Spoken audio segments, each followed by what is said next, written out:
The Christmas Date. By Melinda Curtis. Chapter 1. Gina Vernay stopped believing in holiday magic when she was 7. She stopped helping to set up the Christmas pageant when she was 8. When she was 13, she stopped pretending to care about the pageant, and at 18 she stopped coming altogether. Since then, she'd pretty much stopped stepping out of her comfort zone. Period. Until now. In the wee hours of Christmas Eve morning, Gina stood at the edge of the town square and traced the deep, jagged scar that ran from her left temple to her jawline with the tip of a gloved finger, as if her touch could erase the past. The small ball of worry, the one that hadn't let her sleep last night, expanded like bread dough in her chest, pressing against her lungs. I should have told him. Snow fell silently, blanketing the square and the balsam firs lining it. The trees, gazebo and surrounding quaint old buildings were draped in holiday lights. The town square looked like a snow globe, beautifully pristine and peaceful. The wind swirled around her, stealing her worried breath. A whistled tune drifted through the darkness. Jingle bells. A block away, a figure appeared on Taylor Street. Nick Banning, the town handyman and whistler. Gina sucked in cold, much-needed air. There was too much to do today for her to wallow in what-ifs. She hadn't told him, and this afternoon she'd face the consequences. Carefully, Gina walked along the snowy sidewalk toward the teapot. She'd bought the corner shop from her aunt last summer, trading in safe columns of numbers and isolated cubicles for early morning pastry making and running the place where everyone in town gathered. Arriving at her doorstep just as she did, Nick finished a whistled chorus, his breath mingling with snowflakes. Morning. He had a boxy tool bag slung over his shoulder. Holiday lights softly illuminated his handsome, reassuring features. Nick was one of the few people in the world who made Gina feel at ease, despite her scar. She hurried to unlock the door and get them out of the cold. Once inside, she scuffed her boot soles across the extra-large doormat, ridding them of snow. When I asked you to show up first thing, I didn't really think you'd show up this early, whistling. No reason not to whistle. He stomped the snow from his feet, first on the outside grill, then on the inside mat. Big day today. She had the distinct impression that he knew she had a date this afternoon and was teasing her about it. Gina flipped on the lights and peered at Nick. He tugged off his knit cap and slid it into a coat pocket, revealing short dark hair, a gaze that didn't mock and a familiar, lopsided grin. Nick caught her staring. His grin widened. What? You forgot today's Christmas Eve? The annual Christmas pageant? The night Santa Claus comes to town? No. I know. Of course, he didn't know about her blind date. Well, it wasn't exactly a blind date. In her continued quest to decomfort zone herself, she'd signed up for an online dating service and had been instant messaging a guy named Football20 for a week. He was going to introduce himself to her in person this afternoon. They planned to have coffee together.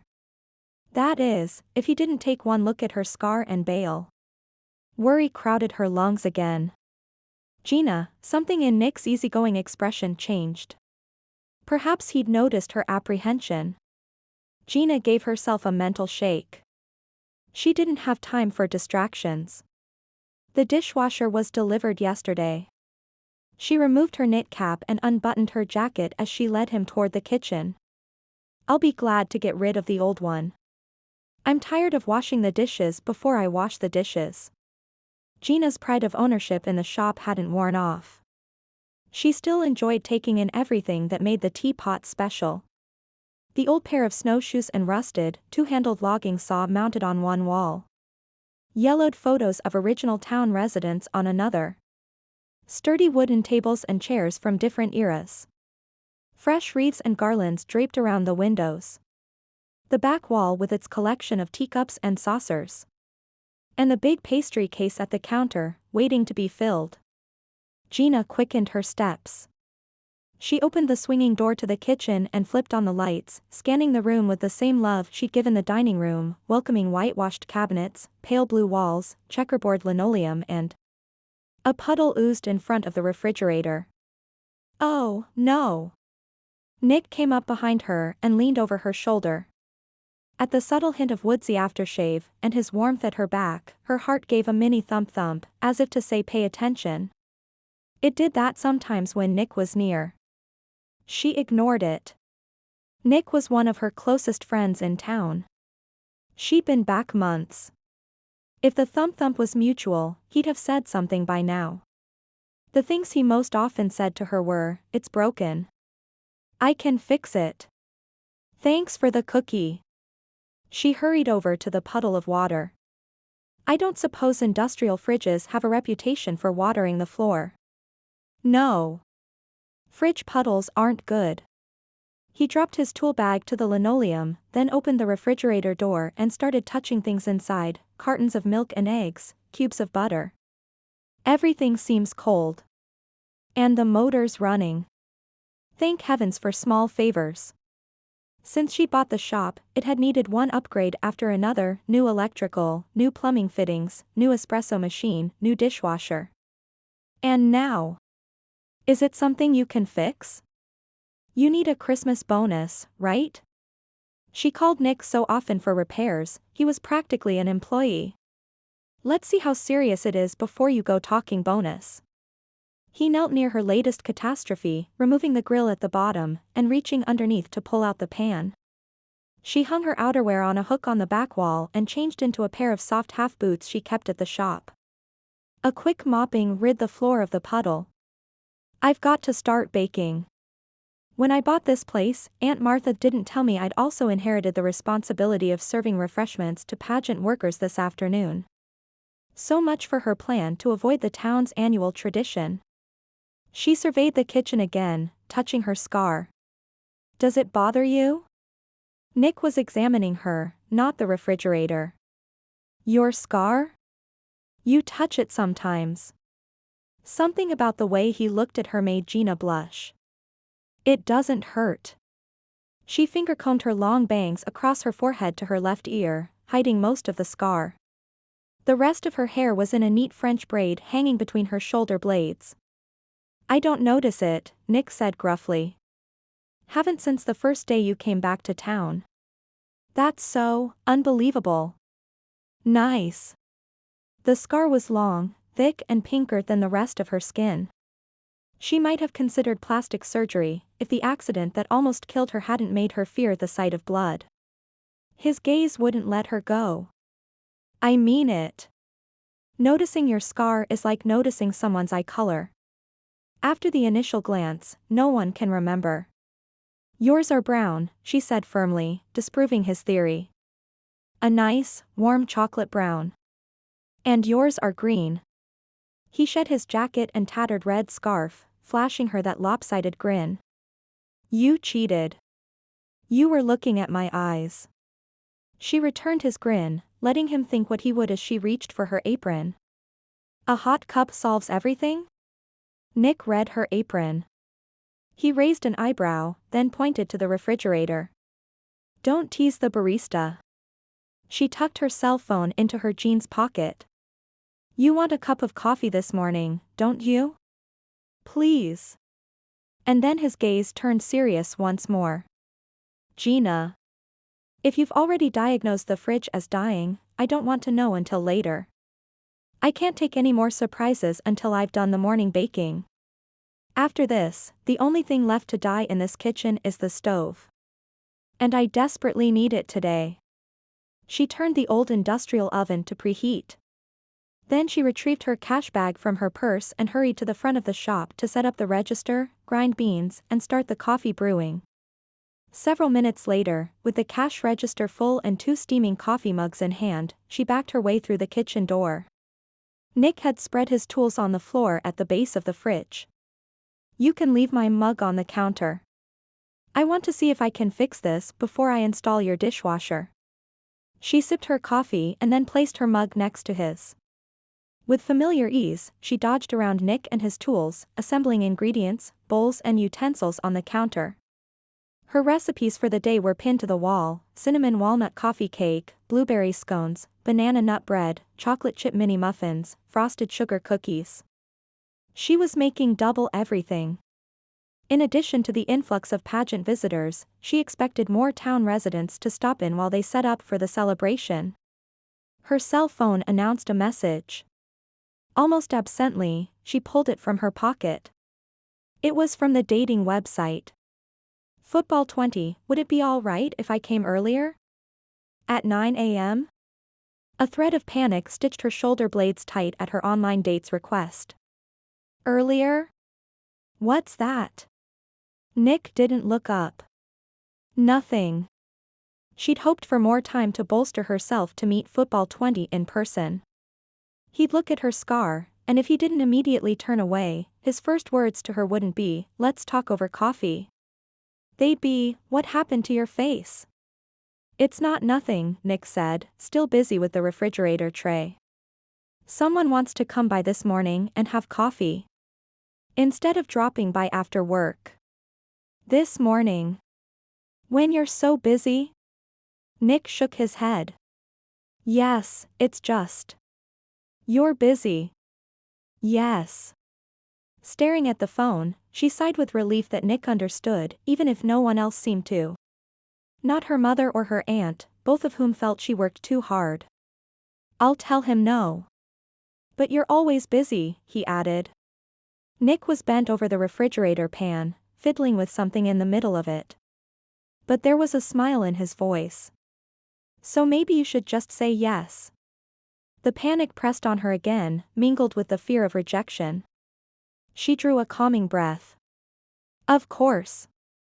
I should get it over with. And get on with her day. Alone." He raised his gaze to hers, frowning. "You sound like you're the target of a firing squad." "It's not like that." After a week of online messages, Gina wanted to meet Football 20 in person. In their exchanges, he was funny and witty and low-key. She wanted to have someone special in her life. Someone to have long talks with over coffee. Someone to kiss under the mistletoe in the gazebo and plan a future with. If only she didn't have to show him her scar. If only she didn't have to do this today. "Maybe you should tell him to come some other time," Nick said gently. Time. That was just it. She'd wasted years already. Many of her friends were married and had kids. "No. I'll tell him this morning works." She scheduled the firing squad for 9 a.m. Nick knew he should tell Gina the truth now rather than at 9 a.m. Instead, he clung to the reprieve. When he'd installed new lighting fixtures in the front room last week, he'd witnessed Gina become flustered when she couldn't remember a password. He'd glanced at the screen of her laptop and saw the dating site logo. A crazy idea had hit him. He'd wanted to ask Gina out, but anytime the conversation turned personal, she clammed up tighter than a hexagon nut on a carriage bolt. She'd disappear into the kitchen or cut him short by offering him a cookie or some other baked treat. He'd signed up for the dating website when he got home, thinking he'd post a picture and let her discover him. He'd imagined they'd share a laugh and commiserate over coffee, and then later, a candlelight dinner. But before he created his profile, he'd searched for hers. The only woman in his zip code went by a screen name, Teacup Girl, with a profile picture of Gina. Well, a picture of the unmarked side of her face. She hadn't interacted with anyone online. Why would Gina go to half measures if what she wanted was a date? That night, he'd sat a long time staring out his window, thinking about Gina. Thinking of more than her sweet smile or the soft chuckle she made at his bad jokes. Thinking instead of the nervous way she dealt with many of the Teapot's customers, the ones who hadn't known her before the accident. Thinking of the way she averted her face from strangers and covered her scar with her bangs or a hat.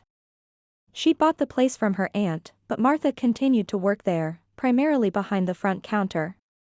No need to wonder why that was. Gina was more comfortable baking than selling.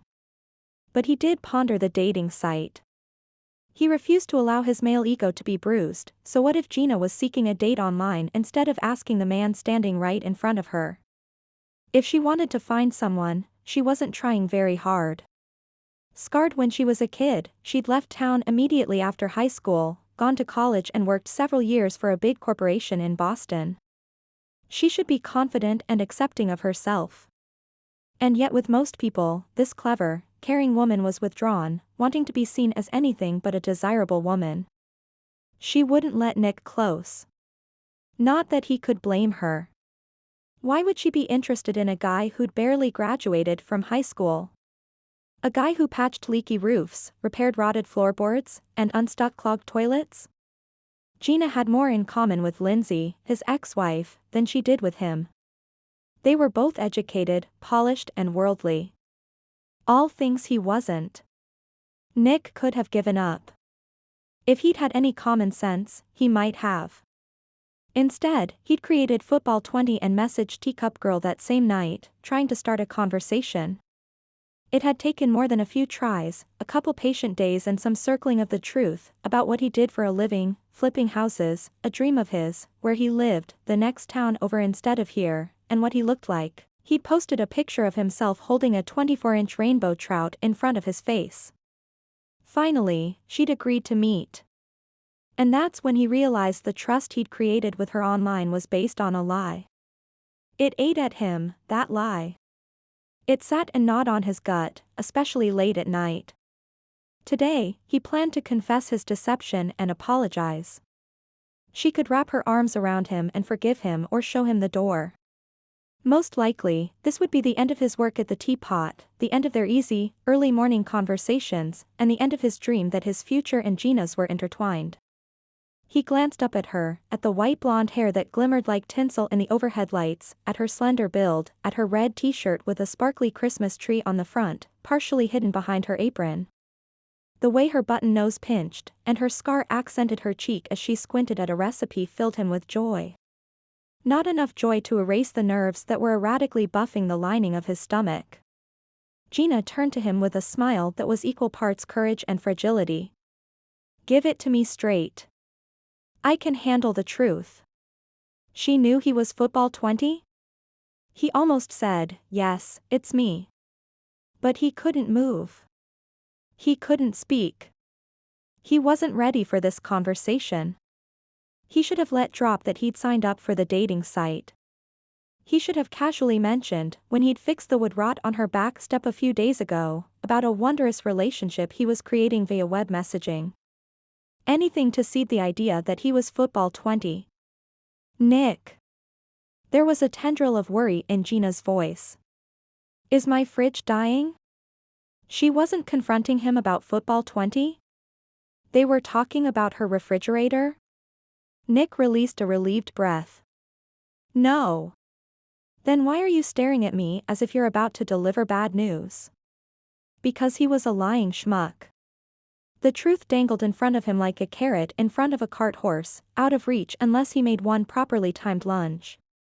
He stood and drew a deep breath, intending to tell Gina everything, determined to know if this would rank among the best days of his life or the worst.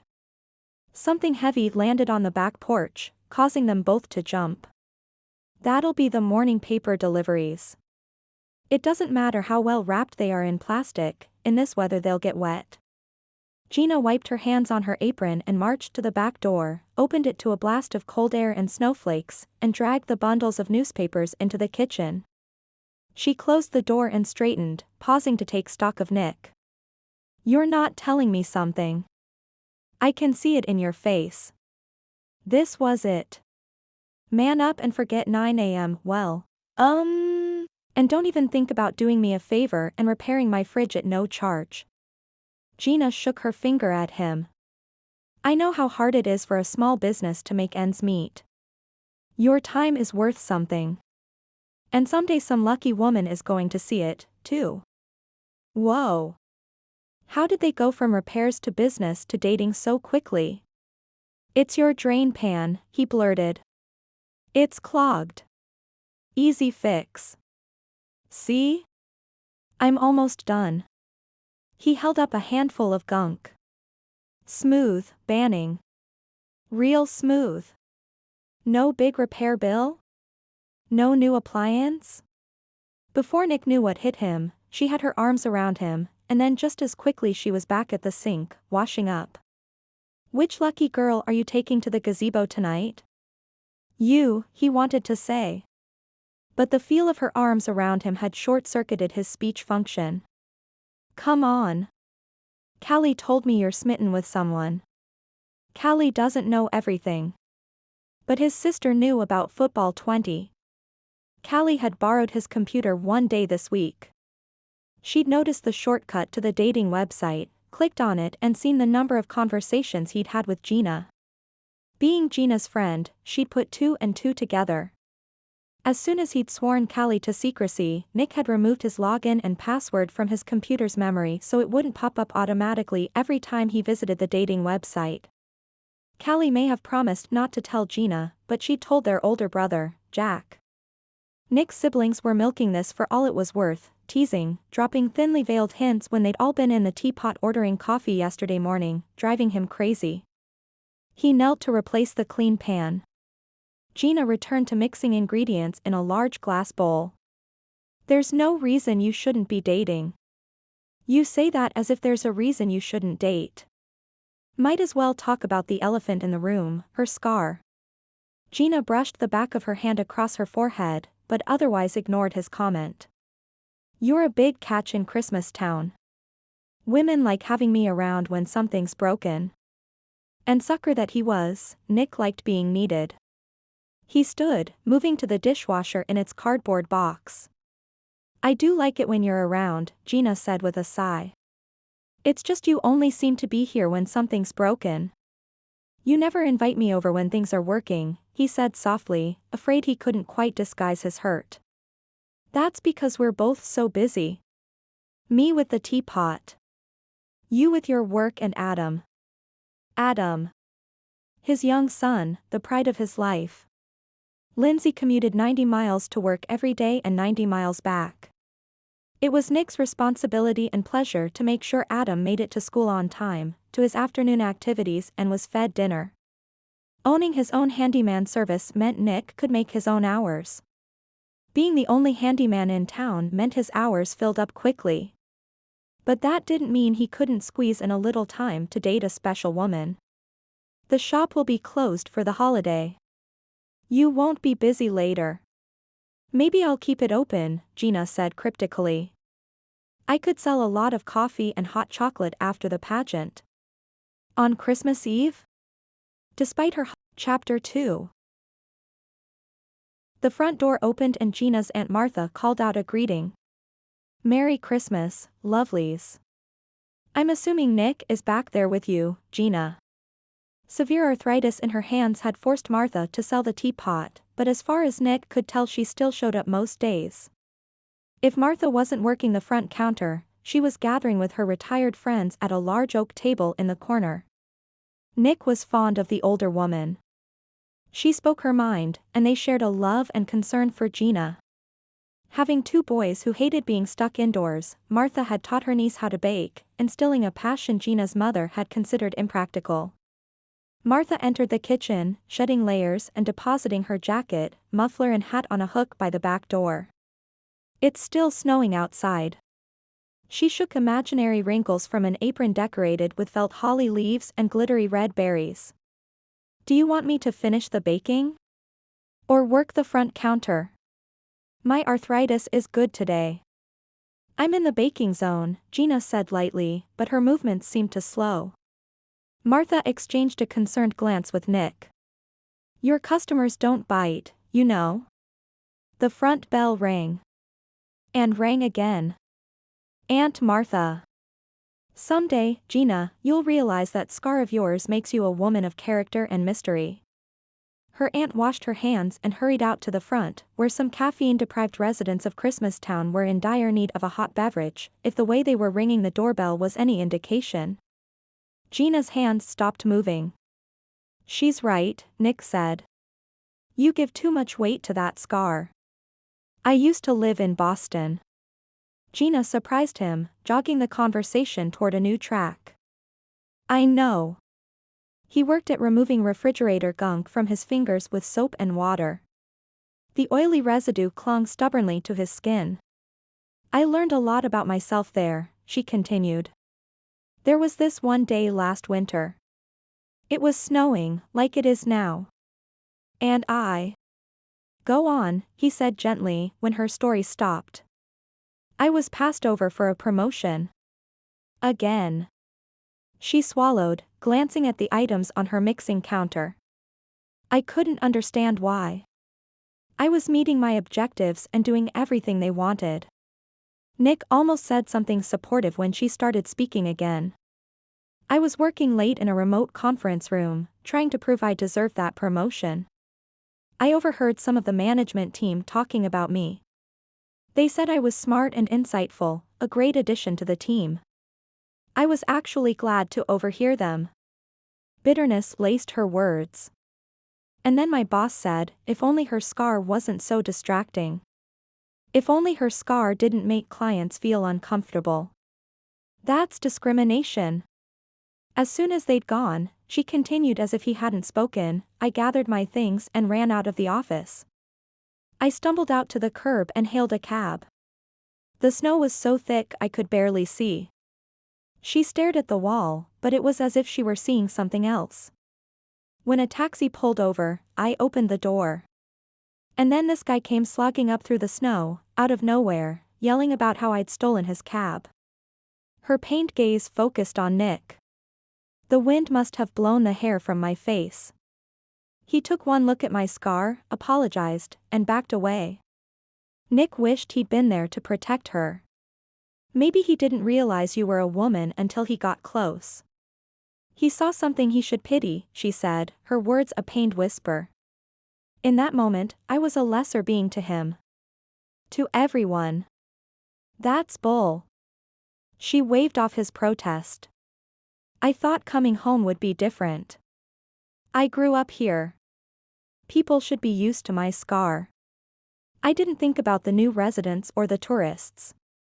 He shook his head vehemently. You're misinterpreting. She was placing her self-worth in everyone else's hands. Am I? The strength in her voice returned, along with something else. Disappointment. Whether it was disappointment in herself or the world, Nick couldn't tell. I could walk out there now and help a customer. Tourists and those who don't know me notice my scar and pity me. I can tell by the way they stumble over an order or avoid looking me in the eye. I can tell by the generous tips they leave. If they make you feel that way, it's because you let them. It was Nick's voice that shook now. He had to make her understand. If all she saw of the world was spoiled fruit, that's all she'd get. You stand tall in this kitchen, but the moment you step out front you change. You shrink. As if you expect you'll be pointed out and shunned, or pitted. His words dropped between them like a thick curtain, dividing the space between believer and non-believer, optimist and skeptic, friend and. Gina's green eyes had widened. Her cheeks paled. He swallowed hard. He hadn't realized the strength of his emotions when it came to her. This wasn't a good start to the day. Do you want to know what I see when I look at you? I don't think. I see you. He raised his voice over hers. He wanted to wrap his arms around Gina and reassure her that he was on her side. Instead, he carefully dried his hands with a paper towel. I see the blonde hair first. It's shiny and silky and makes me want to touch it. He almost reached for her, but she was staring at him warily. And then I see your intelligent green eyes and I get drawn into the warmth of your smile. He paused, but she said nothing, so he soldiered on, his voice dropping low. To me, your scar accents your expression. When you concentrate on a recipe, it draws down. And when you smile, it lifts up. To me, it's nothing more than an eyebrow or a dimple. It's become a part of your face. Her beautiful, beautiful face. Their gazes connected, as tentative as a first kiss. She blinked and looked at her feet. His hopes dropped there, as well.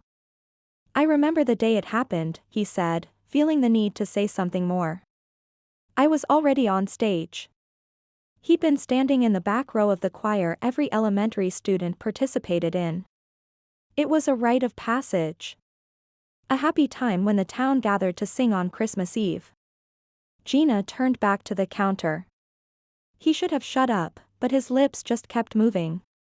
I remember the other kids filing in beneath the tree. It was blanketed in snow, but beneath its branches there was shelter from the wind. Just talking about it brought back the chill of that night. You were a student volunteer, bringing up the rear, behind the kindergarten class. Callie was last in line. She slid on the ice and you helped her up. His little sister had gone on, leaving Gina alone beneath the snow-laden branches. That tree. It was as old as some of the houses on Main Street, he murmured. Someone should have cut it down years before. It was too majestic. Gina spoke in a low voice he had to strain to hear. There was a quietness there, as if I was alone in one of those snow globes where everything is perfect. A moment frozen in time, before the branch above her trembled beneath the weight of snow and then cracked. She'd looked up. The branch came down. It had happened so fast. Nick had been a few years ahead of her in school, at an age where accident survival was cool and to be admired. He and Ron Umberland had come up to her months later, marveling at her awesome scar. She'd started to cry. While Nick squirmed, looking for the nearest teacher, Ron had laughed. Gina gave a shuddering sniff and slapped Ron hard. The crack of her palm, the shock in Ron's face, the shrill note of a teacher's whistle. Nick had wanted to say, "Atta girl." But he'd said nothing. And he regretted it to this day. That stubborn, courageous girl was a rare sight lately. He moved closer and laid his arm gently over Gina's shoulders. She sighed and leaned into him, warm and soft, and smelling of cinnamon. My mother says it was the worst day of her life. She should say it was the best. You lived. His limbs chilled as he imagined the alternative. You're strong enough to get past this fear of yours. Strong enough to forgive me a deception with the best of intentions? He hoped so. Just as Nick was about to tell Gina he was her 9 o'clock appointment, she stepped from beneath his arm. Thank you for that. She wasn't looking at him, but from the side, her expression seemed determined. I've heard a lot of advice over the years about being grateful and making lemonade out of lemons. But no one's ever put the onus of the scar's residual effects on me before. No one's ever called me a coward. What? I didn't mean. It's okay, Nick. I get it. It's like the way you harped on Barty to quit smoking. Or how you helped Clarice through rehab after her hip replacement. I'm one of your projects. She drew a deep breath and took another step away from him. I know I'm a coward, but I'm going to deal with this in my own way. Coward. The word echoed in Gina's head and pulled nervously in her fingertips. She tried beating it out in the mixing bowl, along with any life the dough once held. She tried kneading it out on the breadboard. She tried humming over it. Always the word returned. Coward. It wasn't as if Nick had called her that outright. He'd never be that cruel. But the message was received. If she considered herself broken, presented herself as broken, others would think of her the same way. Nick didn't understand how hard it was to present herself as whole and strong when she wasn't. Sugary treats baked in the oven. More sat in pans, ready for their turn. The kitchen smelled of warm cinnamon and chocolate. On the other side of the wall, the murmur of voices increased. Back here, she should have felt safe. She should have felt happy. Everything was on schedule. Coward. You're not a project. Nick stood, breaking the silence between them testily. And let's get one thing clear. I don't think of you as a coward. It's brave to operate a business. Just, don't let anything hold you back. Like prominent scars that made people do a double take. How she wished she could ignore that. I understand how what people say can impact you inside, he said, looking relieved. Have you heard the rumor going around about me running for office? I don't know how the rumor started, but I can't stop thinking about it now even though I'm the last person you'd think of as an elected official. You're not the last person I'd think of, she told him. Are you going to do it? It takes guts to put yourself out there like that. Guts she didn't have. The clock's minute hand had clicked forward while she'd been lost in thought. Shoot, she said flatly. Look at the time. I need to concentrate on this recipe. A thinly veiled plea to drop the subject. He complied, working beside her without speaking, sliding out the old dishwasher, wrestling it onto a dolly from the utility room, and taking it to the snowy alley. Nick wore faded blue jeans and a snug long-sleeved green Henley. When he came close, bringing the scent of pine, of Christmas, and home. He'd been unbelievably kind, talking about how her scar was a part of her. And yet he'd also been incredibly frustrated with her.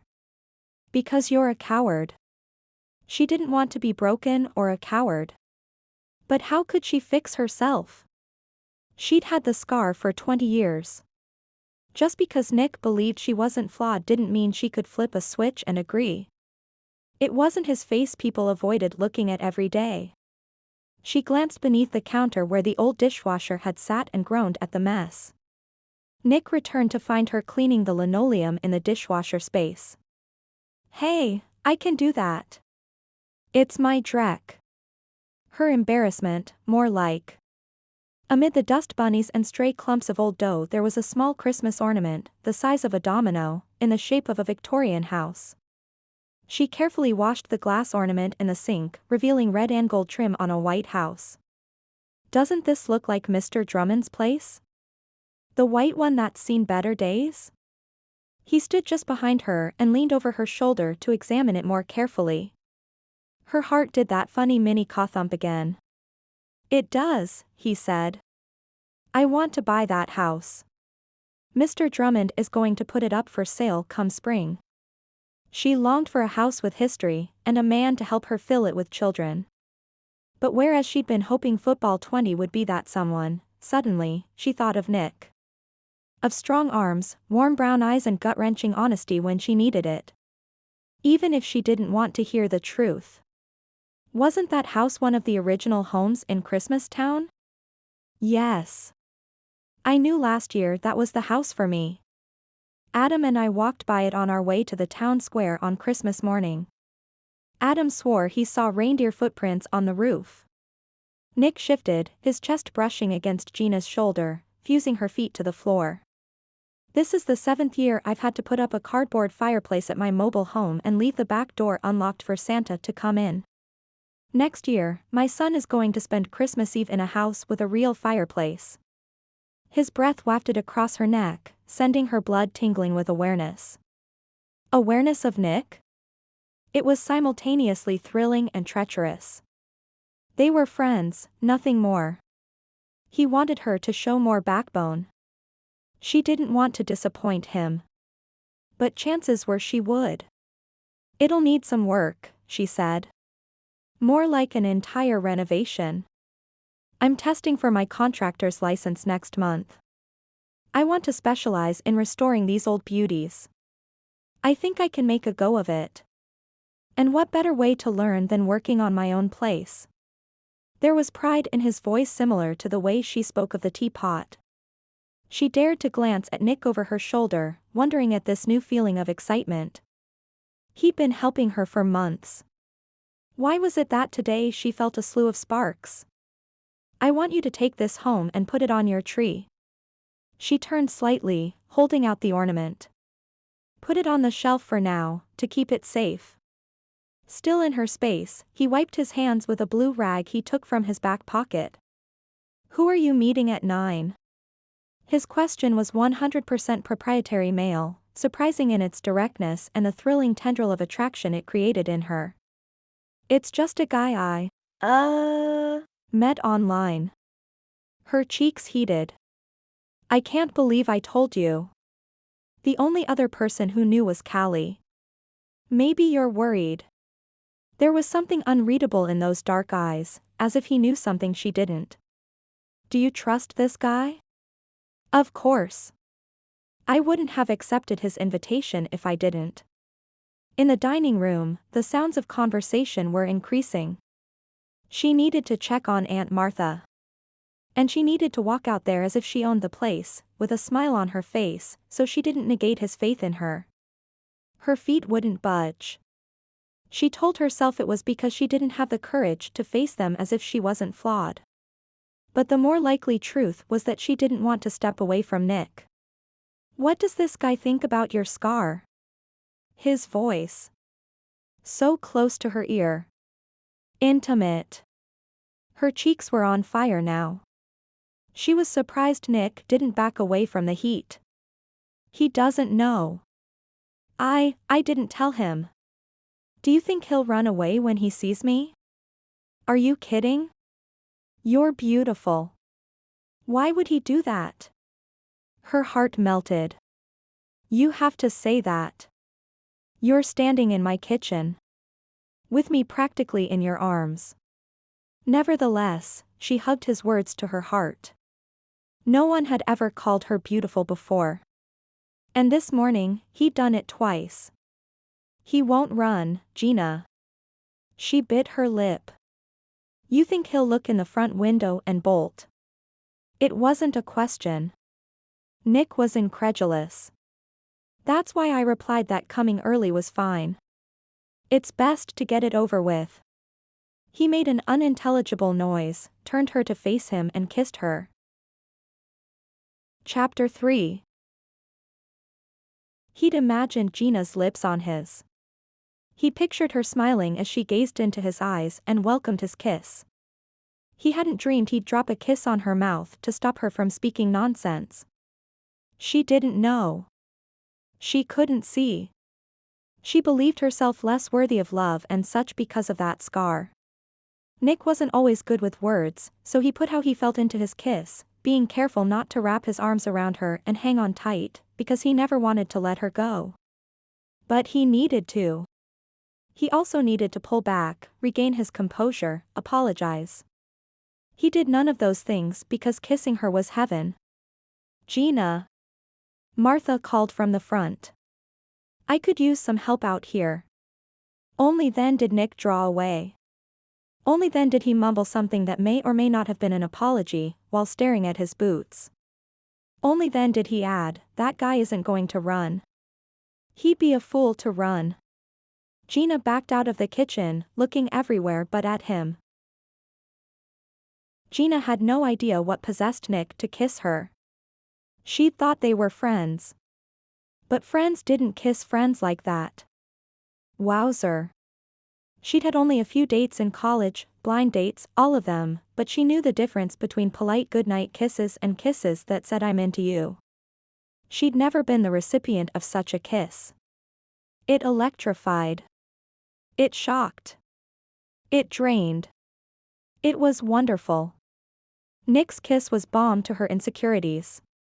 She smiled and looked people in the eye as she hurried about the main room, refilling teapots with hot water, topping off coffee cups and serving pastries on pretty plates.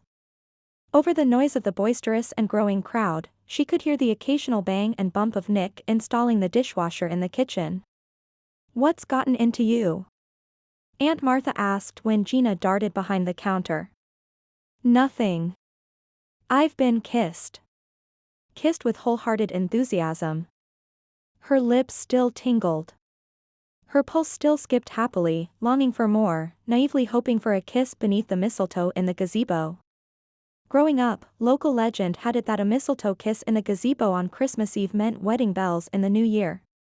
But lately folks had traveled to Christmas Town from Thanksgiving to New Year's Day to exchange that kiss.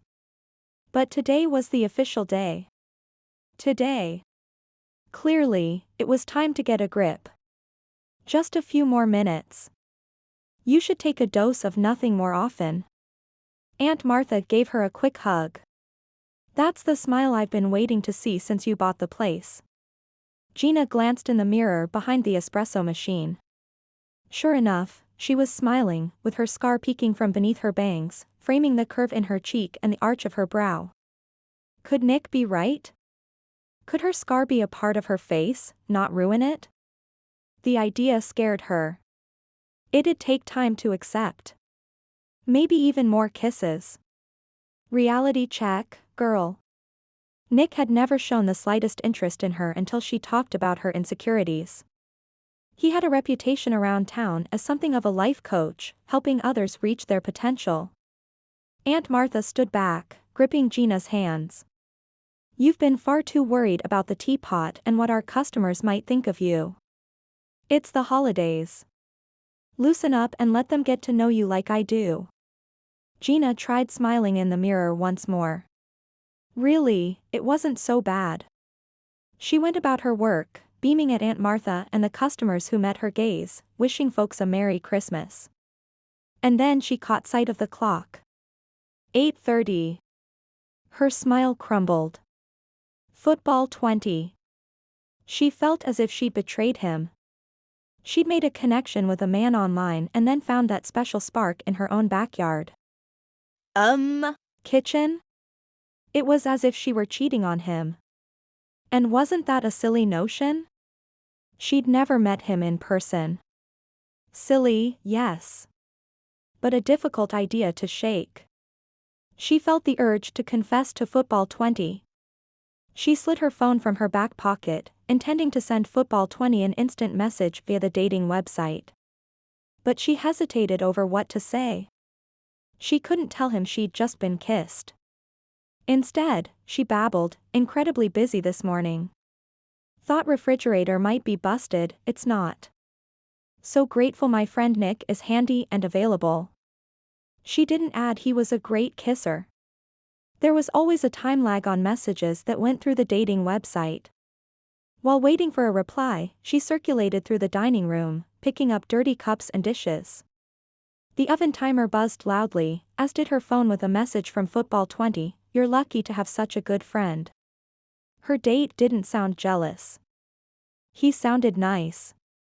Did she want him to be jealous? Gah.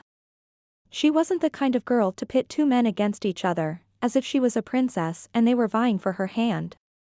She carried a tray with dirty dishes toward the kitchen, testing the idea of her and Nick. He was more involved in the community than she was, more outgoing, and apparently more perceptive than she was about herself. They shared a strong work ethic, a similar sense of humor and a love of country music and baseball. He had a young son who'd perfected the art of the soulful gaze, which earned him an extra cookie when he came into the shop. As for Football 20, she might not know his real name or what he looked like, but they had things in common, too. They were both fond of action movies, old houses, and a desire to travel. They both loved small towns, even if Gina wasn't so fond of one small town tradition, the pageant. Reality intruded when Gina remembered her scar. One kiss and a few compliments and she was acting as if she had two men to choose from. 2 decades with a scar and she knew that wasn't possible. The euphoria of Nick's kiss drained away. She pushed through the swinging door, prepared to tell him she wasn't interested in being his latest project. Nick, about what happened earlier. But her handyman was gone. The kitchen was empty, other than his tools and the dishwasher, which was parked halfway into its cubby. A note on the mixing counter indicated he'd gone to the hardware store for a new hose. Despite her better judgment and the impending awkwardness, Gina was disappointed he'd left. She removed pans from the oven and set them out to cool. She put another bunch in, then began making the fruit compote for the Danish. But she couldn't escape the fact that she'd been kissed in this room. Never mind her scar or the dishes soaking in the sink. She'd been kissed. And she liked it. No matter the reason, she'd never walk into the kitchen again without remembering Nick and his kiss. Drat. Nick's sister Callie darted in the back door. Hey, I'm dying for news of Football 20. I have 5 minutes before I have to be at the town square. She stood on the mat, stomping her boots and shaking the snow off her jacket. I see my brother's been here and left his usual mess. Ain't that the truth, Gina mumbled, although Nick wasn't at all messy, her emotions were the chaotic jumble. Is Football 20 still coming tonight? Callie finished her stomping and crossed the room directly toward a tray of chocolate chip mini muffins just out of the oven. No. He's going to be here at 9. In just a few minutes. Gina brushed the back of her hand against her scar. The rat. I wanted to see him arrive. Callie snatched a hot muffin, tossing it from hand to cool. Just my luck I have to be on the square at 9. You'll be kind to him, won't you? Hey, whose side are you on? True love's, Callie said, and darted out the back. In decent weather, Gus, Barty and Marv sat in rockers on the porch of the Christmas Town Workshop, the local hardware store. From there, they could see the town square and most everything that happened in the community. When the weather turned inhospitable, the 3 store owners dragged their rockers indoors, making sure they faced the plate glass window. As Nick came across the creaky floorboards of the threshold, all 3 men rocked and greeted him. Nick glanced at the time. He had 15 minutes to buy a hose, drop off his Secret Santa gifts and keep football 20's morning date with Gina. Her dumbfounded reaction to his kiss was alarming. Was he that much of a disappointment? Merry Christmas, Nick. How's that dishwasher install coming along? Gus asked, bald head gleaming in the fluorescence. Here, tell Yolanda Brewster's porch gave way under all the snow. She call you yet? Barty scratched beneath the red plaid ear flaps of his buffalo hat. Someone said some bulbs are missing from the tree at the Pine Tree Inn. Are you here to pick up replacements? Marv peered at Nick over round, thick lenses. He responded to each of them in turn. The teapot's dishwasher needs a new hose, Gus. Yolanda told me not to worry because her son is coming tonight, Barty. I hadn't heard about the bulbs being stolen. Theft was unusual for Christmas Town. If you've got a box of bulbs left, Marv, I'll take it. There's a box on the counter. Barty pointed. Hoses are in plumbing, aisle 2. Nick hurried to the rear of the store. Floorboards protested his every step. He'd blown it with Gina big time, telling her how to behave, what to believe about herself and kissing her. Kissing her. He found the hose he was looking for and returned to the counter, where the rhythmic sound of rockers made a harmony with the creaking floorboards. None of the store's proprietors disturbed their watch to ring him up. Nick added the cost of the hose and the bulbs, calculated tax, and rounded up, leaving bills on the counter. Your floorboards are getting worse. Then come by and fix them, Gus said. We'll pay for your time. I'll schedule you for next week. He didn't relish exploring their crawl space, especially in winter, but it was preferable to worrying about boards giving way and someone getting hurt. Which made him think about Gina's accusation that she was one of his special projects. He didn't take on projects. He helped people. It had started when he was young, the helping. His grandmother had suffered from epilepsy, which meant his mother was on call to help her. All the Banning children learned early to pitch in. First, he'd been Mommy's helper, stepping in to make his grandmother comfortable after a seizure, while his mother called the doctor. Then he'd been Daddy's helper, handing him tools as he fixed everything from cars to air conditioners. Finally, he'd been assigned to keep his younger sister out of mischief. That had been the hardest job of all. Who are you bringing to the pageant tonight? Gus asked, pausing in his rocking. Well, It's time you settled down. Barty tugged his ear flaps. It's time Adam had a baby brother. Marv pushed his glasses up his nose. In my day, women appreciated a hardworking man. You want to get married again, don't you? Dating is different nowadays.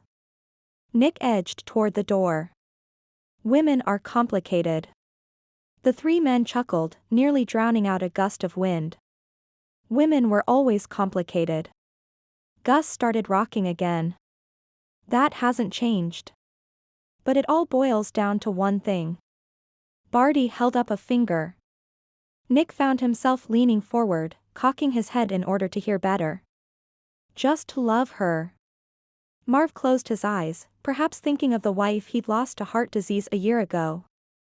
You just have to love her something awful. And then the bad stuff don't seem so bad, Gus said absently, staring out at the swirling snowstorm. And making up is that much better.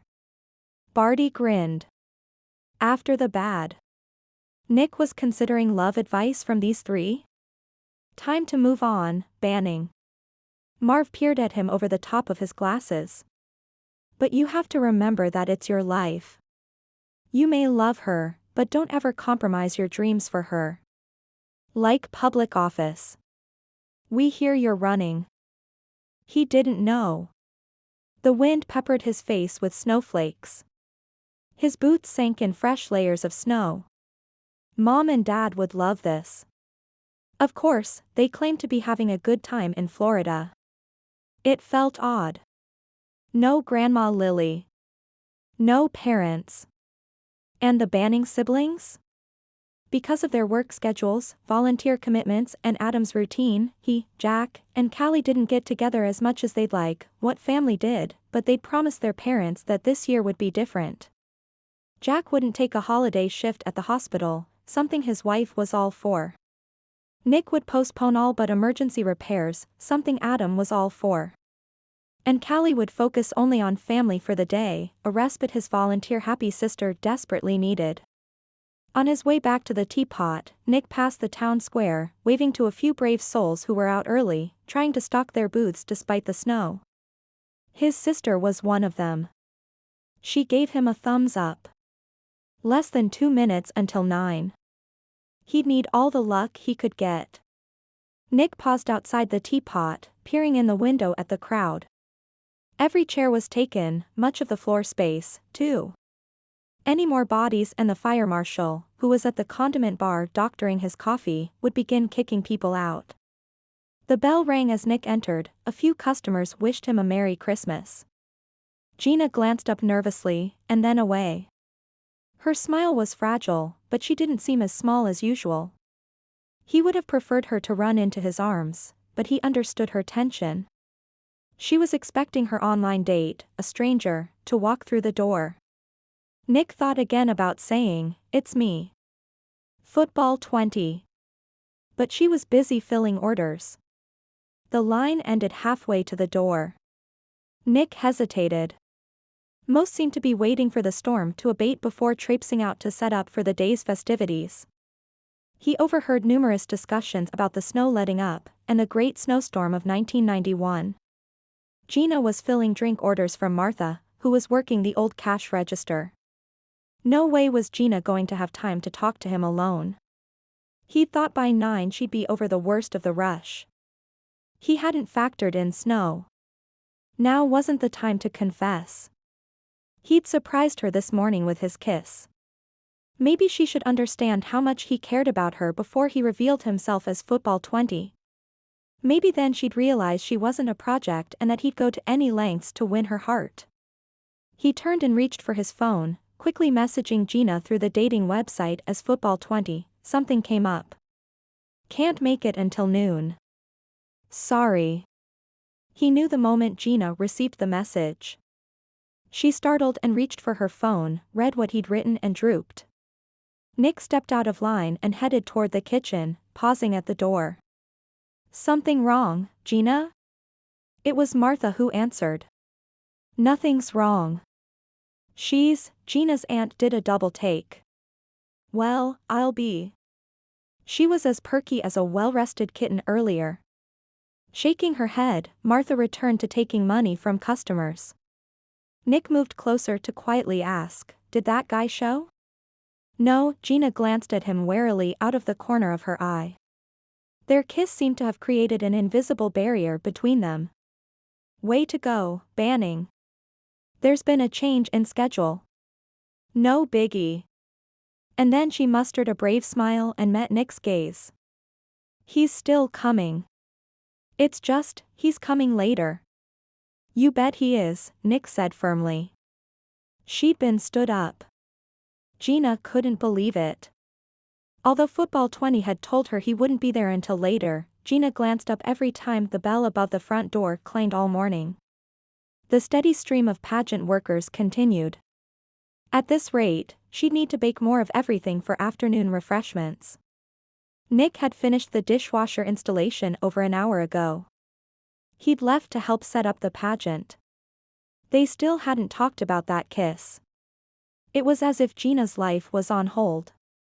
Her emotional life, anyway. And maybe her business. There was a temporary lull at the teapot. Her mother barreled in, wearing a zipped-up, quilted stadium coat long enough to double as a sleeping bag. She stepped behind the counter to adjust Gina's bangs over her scar. Gina felt like a fidgety child, but it was easier to submit to her fussing than argue. Her mom studied her handiwork, then nodded. I need to finish Christmas shopping this morning. Do you two need me to pick up anything? You're out and about in this weather? Aunt Martha asked. Where's your common sense, Danielle? I have things to do later. Gina's mother sniffed, although they all knew she didn't attend the pageant. She'd stopped volunteering after Gina's accident. You can't postpone Christmas, Martha. Gina's parents hadn't been excited about Christmas in years. If Christmas Town had a contest for the role of Grinch, her father would have won, hands down. Are you doing something special for Christmas? Aunt Martha asked. No, Mom said too quickly. Fine, Aunt Martha grumped. Pick me up a box of saltwater taffy at the sweet shop. Her mother made a note on a slip of paper. What about you, Gina? Gina wasn't proud. She could use all the help she could get today. I bought Dad a book about vintage airplanes. It's waiting at the bookstore. An image of Nick bundled against the cold came to mind. And if you see a man's red scarf, could you pick one up? It'd be great if you could have it gift-wrapped, too. Of course, Mom said. But your father's favorite color is blue. I'm not giving it to Dad, Gina said enigmatically.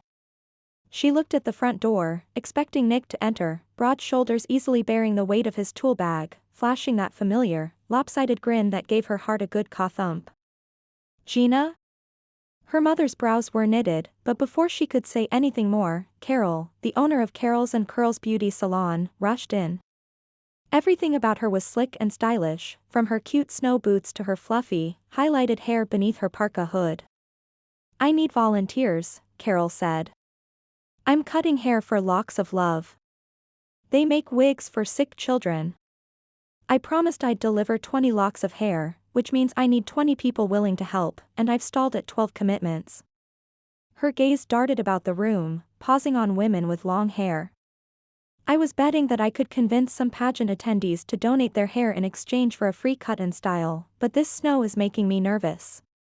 What if there aren't enough women out today with long uncolored hair and big hearts? And then her gaze landed on Gina. Aunt Martha, who had short gray hair, and Gina's mother, who had short bleached blonde hair, looked at Gina, too. She covered her bangs with one hand. You can keep your bangs, Carol said quickly. The light in the room seemed to dim. A determined whoosh filled Gina's ears, as if she was walking outside in a heavy snowstorm. My hair. She used it as a shield. A cowardly shield. Gina gripped the counter. Can I think about it? I start cutting at 2. Carol nodded, and then rushed toward Holly Mayfield, a pretty brunette with 3 kids and hair past her shoulder blades.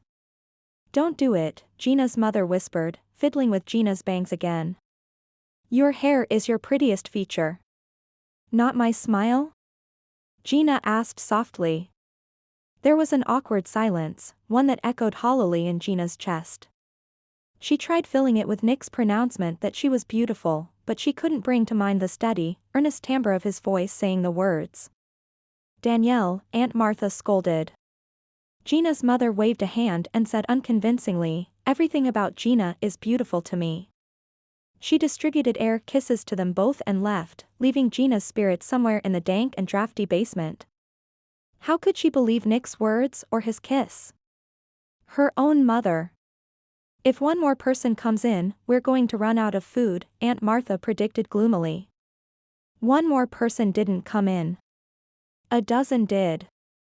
The door to the teapot opened and a troop of Holly Scouts entered, wearing red berets and blue jeans. Martha tossed up her hands. 11 hungry girls. That's it. We need to bake more food and brew more hot chocolate. And I thought driving in this weather was stressful. Priscilla, the leader of the troop and one of Gina's childhood friends, gave them a harried smile. Have you ever tried to keep a group of young girls occupied in a snowstorm? Gina shook her head. Have your girls earned their cooking badge? Aunt Martha asked innocently. We haven't. We're a new troop from Rebleville. Priscilla herded her charges toward the nearly empty pastry case. Her aunt cast Gina a significant look. Despite her doldrums, Gina caught on. We could use a troop bailout for 30 minutes, or at least until the snow stops. Are you up for it? Priscilla's smile lightened, and the girls hooped. Soon there were Holly Scouts clearing tables, Holly Scouts refilling coffee cups and teapots, Holly Scouts mixing cookie dough and washing dishes. With their green camp shirts and red berets, they added a festive feel to the shop. Priscilla pulled Gina aside in the kitchen. I'm so grateful to you for keeping the girls occupied. I'm the one who's grateful. Is one of these girls yours? My niece is washing dishes. My sister is too busy with her career and commuting to organize anything like this. So I make the drive to Rebleville once a week for meetings. Priscilla was a middle school teacher in Christmas Town. Diana enjoys the Holly Scouts so much, I can't disappoint her. At the sound of her name, Diana turned, a sweet smile on her young face. Gina suppressed a gasp of surprise. The young girl turned back around, unaware of Gina's shock at seeing Diana's port wine blemish. It's a birthmark, Priscilla explained in a low voice. My sister always wants to cover it with makeup. But Diana's only 8, and even though it's on her cheek, it's only the size of a quarter. Gina's fingers itched to fiddle with her bangs, even as Nick's words about acting as if she wasn't broken returned. She assembled her lips in what she hoped was a smile. Good for her. I don't put makeup on my scar anymore. I'm glad. Diana doesn't seem to care about her birthmark. The young girl had no hairstyle designed to hide it. In fact, she showed no tentativeness at all. At 8, Diana was more accepting of her appearance than Gina was at 28. Aunt Martha poked her head in the door. It stopped snowing. Everyone's clearing out. As the scouts donned their jackets, hats and mittens, Gina thanked them and reminded them they were each owed a cup of cocoa and a treat later. Priscilla paused before following her charges into the brisk wind. Since Diana was born, I've wanted to tell you that I think you were very brave growing up with that scar. And I think, she looked around the shop, you might still be. Gina hadn't been and was far from brave now, but maybe with a little help from friends, long lost and otherwise, she could be. Impulsively, she hugged Priscilla and wished her a Merry Christmas. The teapot emptied of able-bodied workers. Those remaining were too old or too young to help set up for the pageant. The naughty elves were ensconced at the corner table where they could knit and watch the action on the town square and in the teapot. The soft murmur of her customers' voices and the sound of crayons on newsprint was a welcome backdrop after the raucous morning they'd had. Aunt Martha sat to have a cup of tea with members of her book club. Gina puttered about, cleaning up, removing cookies from the oven, putting Danish in. She paused while wiping down a table to gaze at her reflection in the plate window. Since she'd left Christmas Town, she'd been hiding, the same as she hid the scar behind her bangs. For the first time since the tree branch had hit her, she drew her bangs off her face. Chapter 4. Since leaving the teapot, Nick had spent most of the morning volunteering wherever he was needed, replacing missing bulbs in the tree at the Pine Tree Inn, shoveling snow from the sidewalks around the town square, helping carry boxes and bags to vendor booths. Thankfully, the wind was dying down and the sun was coming out. The clearing weather lightened spirits and made everything seem easier. The town square began bustling with residents and early tourists. Soon Lindsay would bring Adam by. It was time for a cup of coffee and a check-in with his favorite barista. Nick, hold up. A booming voice came from behind him. Nick paused at the corner of Christmas Tree Lane and Jack Frost Avenue, gazing longingly at Gina's shop, before turning to Carlos Yanez, the town mayor. The older man's breath came in huffing clouds. He landed a gloved palm on Nick's shoulder. I've been meaning to ask you about the town's snowplow. Nick suppressed a groan. Did it break down again? No ho ho. But it needs replacing, don't you think?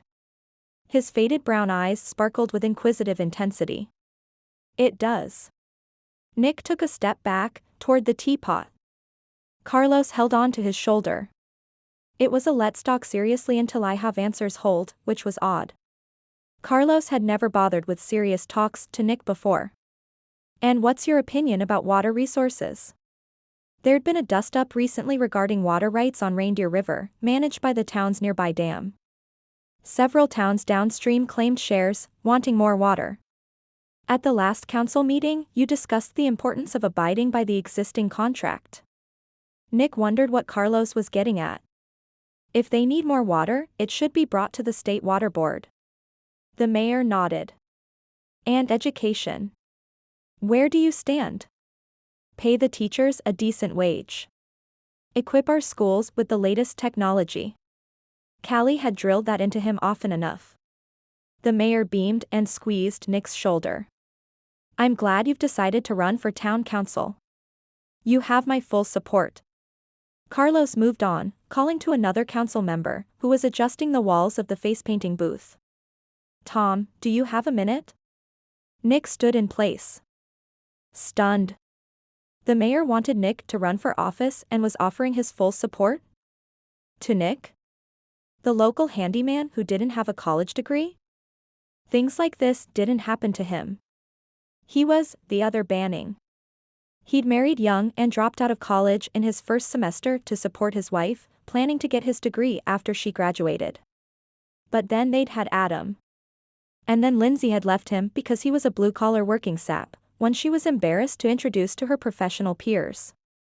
It hadn't been the friendliest of divorces, but he and Lindsay had found a neutral zone where she didn't snipe at the sight of pain on his hands, and he didn't jab back at how her high heels didn't add to her promotability. Someone walking past misjudged the space and bumped Nick's shoulder, jolting him out of incredulity in time to notice Adam and Lindsay turn a corner and head his way. At the same time, Carlos and a few town council members surrounded Nick, offering support for his non-existent campaign. Your faith in me is flattering, Nick began, raising his voice to be heard. He could see himself on the other side of the council table, maybe someday even becoming mayor.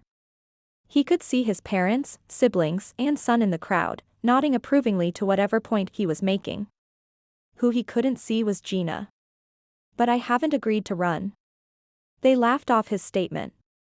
The sun glinted off a window at the teapot. Gina. Although the idea of serving the community stroked Nick's ego, his feelings for Gina held more sway. Skinny arms wrapped around his waist. Dad? Are you going to be mayor? Beneath a fringe of dark hair covered by a navy stocking cap, brown eyes stared at him worshipfully. That's cool. Let's not rush things, son, the mayor said in his loudspeaker voice. He could do it. Lindsay stood at the corner, oblivious to the fact that her comment had rendered Nick speechless. Neutral zone or not, compliments from her were few and far between. She held out her hand toward their son. Come on, Adam. We have to pick up something at the bookstore. A group of carolers dressed in Victorian costumes began singing, Deck the Halls, in front of the teapot. It took Nick a few more minutes to extricate himself from the town's politicos. Callie intercepted him as he crossed the street, which was closed to all but foot traffic. By way of greeting, she gently slugged his shoulder, not doing much damage through his thick winter coat. You didn't tell Gina. She said she was going to meet football 20 at 9, but when I texted her she said it was postponed. Are you chickening out? No, runt. He was trying to untangle the mess he'd made with Gina. I think she needs to get used to the idea of dating me, before she knows I'm the one who's been getting to know her online. Thankfully, it didn't seem Gina had mentioned their kiss to his sister. If she had, Callie wouldn't have let him hear the end of it. And how do you plan on getting Gina used to the idea when you're out here and she's in there? His phone vibrated in his inner jacket pocket.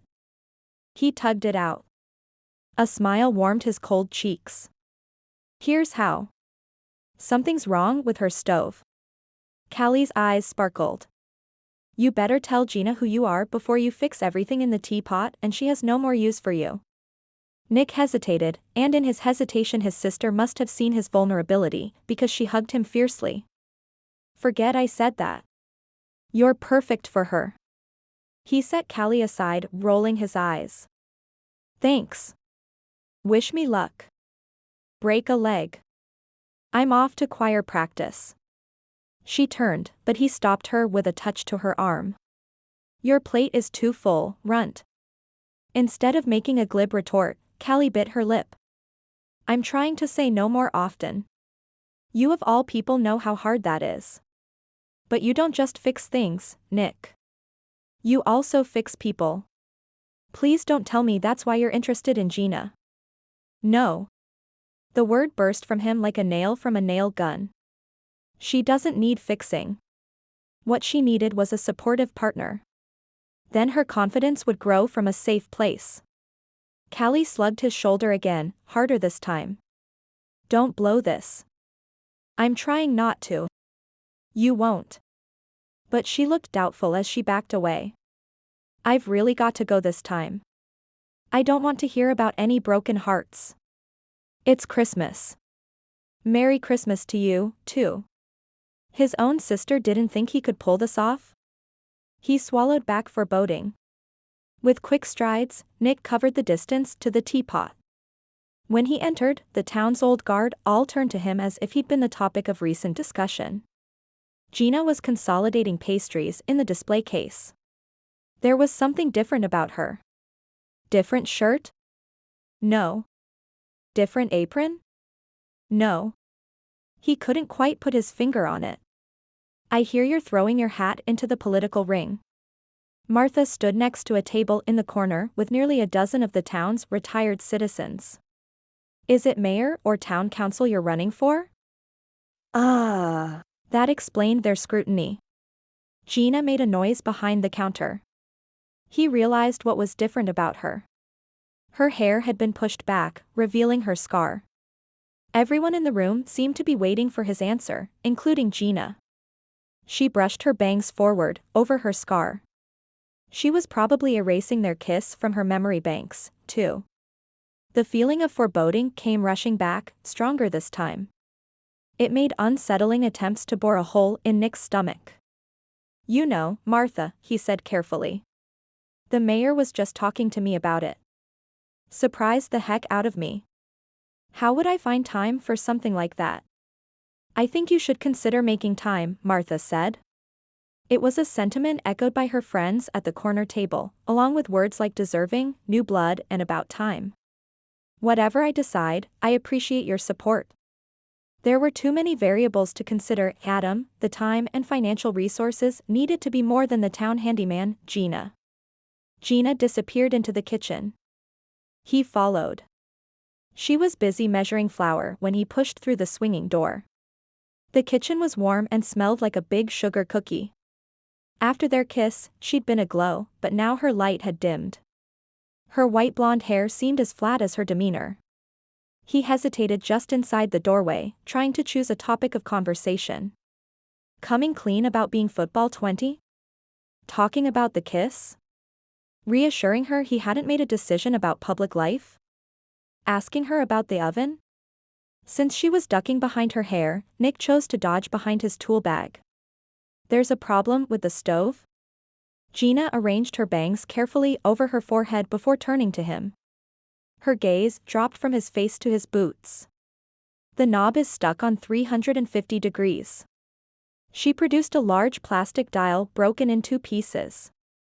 I was trying to increase the temperature and it snapped off in my hand. Unfortunately, we'll have to order a replacement part. The hardware store and its 3 wise men wouldn't have that knob in stock. Until then, we can adjust it with needle nose pliers. Do you have an oven thermometer? She nodded. I put one in as soon as it happened, in case I adjusted it the wrong way. That's my girl. I wish. There was an awkward silence. He cleared his throat and swung his tool bag to the floor. About the town council. It's none of my business, she said, but her cheeks pinkened. And yet you fiddled with your hair when Martha brought it up. Gina had shrunk. A withered flower on the vine. He wanted to kiss her again to prove she didn't need to do either.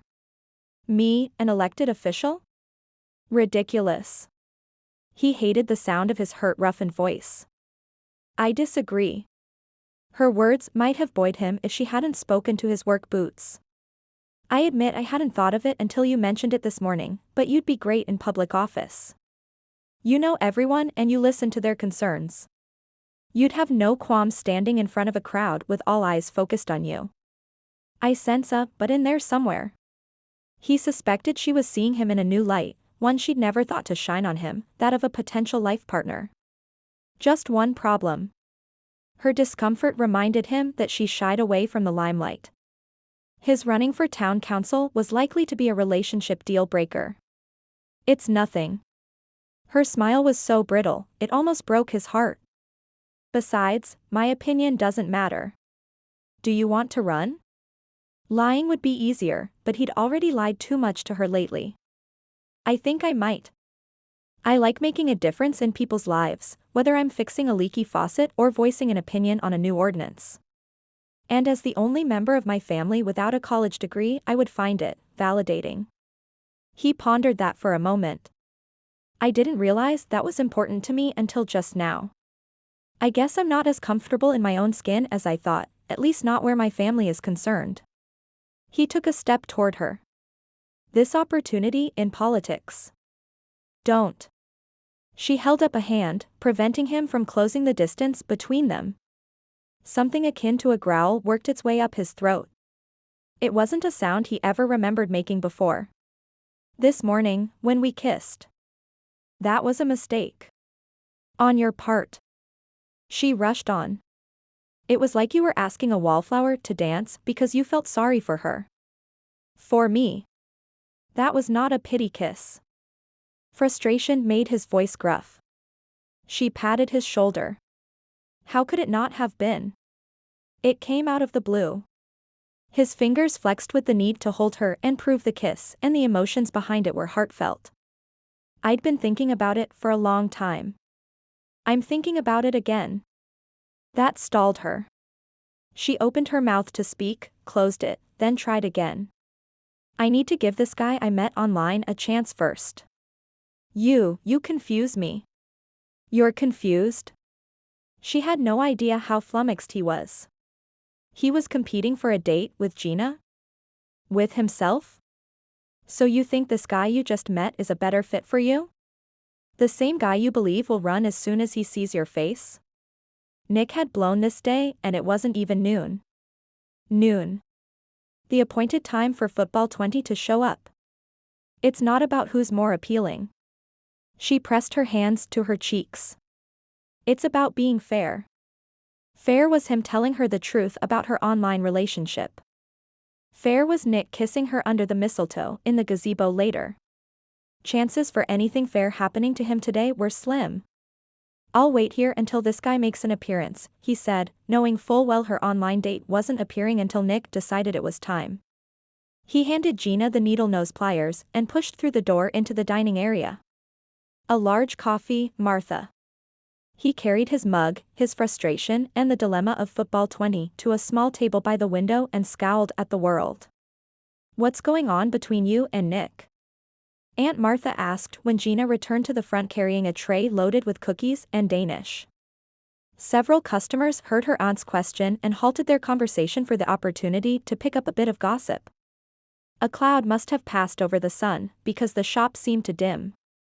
Ducking her head, Gina finished restocking the case before answering softly, Aunt Martha, leave it, please. That's what I say to my dog when he misbehaves. Minus the please. Aunt Martha stole a warm apple Danish and took a bite. What's going on? Gina sighed. I have a date today. With Nick? Her aunt set her Danish on a plate and held out her hand for a fist bump. He's adorable and upwardly mobile, what with that political future ahead of him. Not to mention how handy he is around the place. No wonder he shows up so quickly when you call. Gina clasped Aunt Martha's hand with both of hers and lowered it. That's not. He's not. I have a date with someone I met online. You're not dating Nick? Oh. That explains why he's moody. Did it? No. Nick caught me at a low moment. Now he thinks he can fix me, like one of his projects. By dating me. That was the logical explanation. Men don't date women to fix them. Aunt Martha scared. Honey, if a man wants to date you, he wants to date you. Gina made a face. You don't understand. I made a commitment to have a date with someone else first. Aunt Martha's brow clouded. As in go steady? No. Several patrons glanced their way again, including Nick. Gina lowered her voice. It's my first date with this other man. Aunt Martha frowned. The man who isn't Nick. Exactly. I have a first date with someone else, not Nick. And already you're exclusive? Her aunt's brow remained wrinkled. That's some man. Gina considered thunking her head against the pastry case. Nick gave me no indication that he liked me until we started talking about my scar and my cowardly insecurities earlier today. You know he's the kind of man who listens to you admit your flaws and then helps fix them? Even Callie said so. You've got that all wrong. Aunt Martha's gaze settled on Nick. She sighed dreamily. He's a rarity, the kind of man who accepts you as you are. We'll agree to disagree. Gina snuck a glance at Nick's strong profile. I don't think I should consider dating anyone else until I give the man I met online a chance. Aunt Martha chewed a piece of Danish slowly, considering that logic. Then she swallowed and shook her head. Isn't that putting all your eggs in one basket? What if this online friend of yours turns out to be a dud? You may blow your chance with Nick. And who knows? Nick might be mayor someday. That's the problem, isn't it? Gina hung her head. I've owned this shop for nearly 6 months and I barely interact with my own customers. I'm not the right woman for Nick. If he's going to be a politician, he needs someone who can stand in front of a crowd without wanting to run away. Someone more polished, more confident, more unblemished and poised. Like her. Aunt Martha gestured to the door, where Nick's ex-wife entered with his son, Adam. Lindsay didn't just fit the description of Nick's ideal mate, she was the model the description was based on. Confident, flawless in appearance, with savvy fashion sense and great hair. I have great hair, a small voice inside Gina protested. 1 out of 4 is a loss. Gina sighed. Nick greeted his ex-wife with a reserved nod. Gina, Aunt Martha was saying. Nick's already had high maintenance. I think he knows what kind of woman he wants this time around. Maybe you should think about what kind of man you want. I'll give you a hint. Nick checks every one of your boxes. Gina was afraid she was right.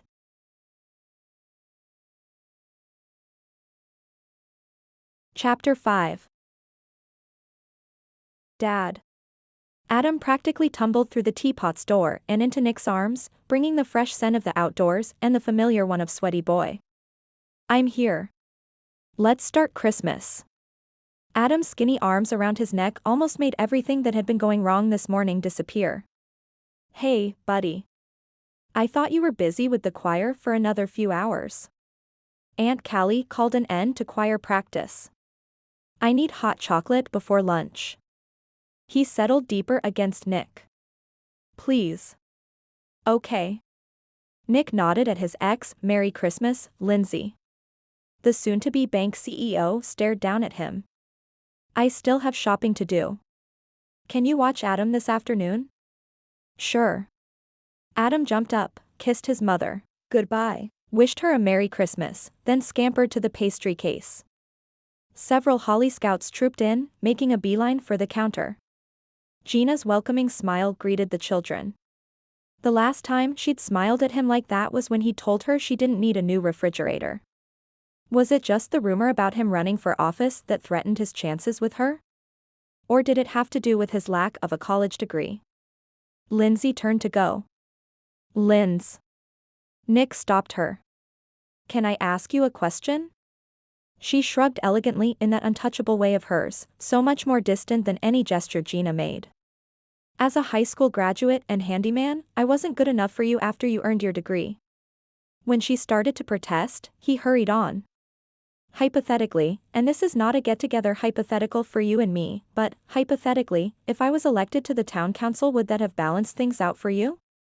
With a shake of her head, Lindsay sat down across from him. Nick, I never judged you based on the number of diplomas that hung on your wall. And my opinion of you wouldn't change if you ran for office. We just grew apart. That's not an answer, Linz. Not one that would shed light on his current dilemma. But it is. She began ticking things off using her fingers. You love watching sports. I grew to love going to art galleries. You love interacting with the people in this town, helping them nearly to the exclusion of having a life of your own. I love going to new places and meeting new people. You love everything this town stands for, including the pageant and its celebration of Christmas. I think it's podunky. When she put it that way, he understood their incompatibility perfectly. I'd much rather live in a big city, she went on. The lifestyle and career opportunities are 10 times better than anything I can commute to from here. Her admission nipped at his fatherly rights, but before he could reply, she added, not that I'd take Adam away from you. He needs his dad. Nick drew a deep breath and shook his head, asking almost absently, why did I think I wasn't good enough for you? I probably screamed it at you once or twice while I was moving out. She looked contrite. People say things they don't mean when they're stressed. Across the room, Gina wore that fragile, brave smile, accented by bangs draped over one eye. She looked more goth girl than shop girl as she answered questions from boisterous children about her baked goods. Thanks, Linz. Merry Christmas. They stood, hugging for the first time in years, agreeing on a drop-off time for Adam in the morning. Nick was deserving of Gina. After 5 years of thinking otherwise, he found that hard to believe. Kind of like the way he'd told Gina she was beautiful and not broken, and she hadn't believed him. Together they might learn to believe in themselves. If they trusted each other. He just needed Gina to realize they could move forward together. And that's when he came up with an idea. Noon had passed 15 minutes ago with no word from Football 20. Aunt Martha was giving her the high sign, fluttery brows and head nods in Nick's direction. She was a proponent of a bird in the hand was worth more than a relationship online. Adam pressed his face to the pastry case beside a few of his friends and some of the Holly Scouts, still under the supervision of Priscilla. Adults Gina didn't recognize were coming in, stomping the snow from their boots and singing snatches of holiday songs. The teapot was in for another busy run. Gina found her gaze drawn to the Holly Scout with the port wine mark on her cheek. Is this your first pageant, Diana? No. I've been before. The girl glanced up at Gina, pointing at a Christmas tree-shaped sugar cookie. That one, please. It's the first one I'm performing in. Our troupe is putting on a puppet show. Diana was a chatterbox. I play Mrs. Claus. I only have 2 lines. Do you want to hear them? Gina nodded, realizing that Diana had noted her scar, but it didn't seem to change the way the child interacted with her.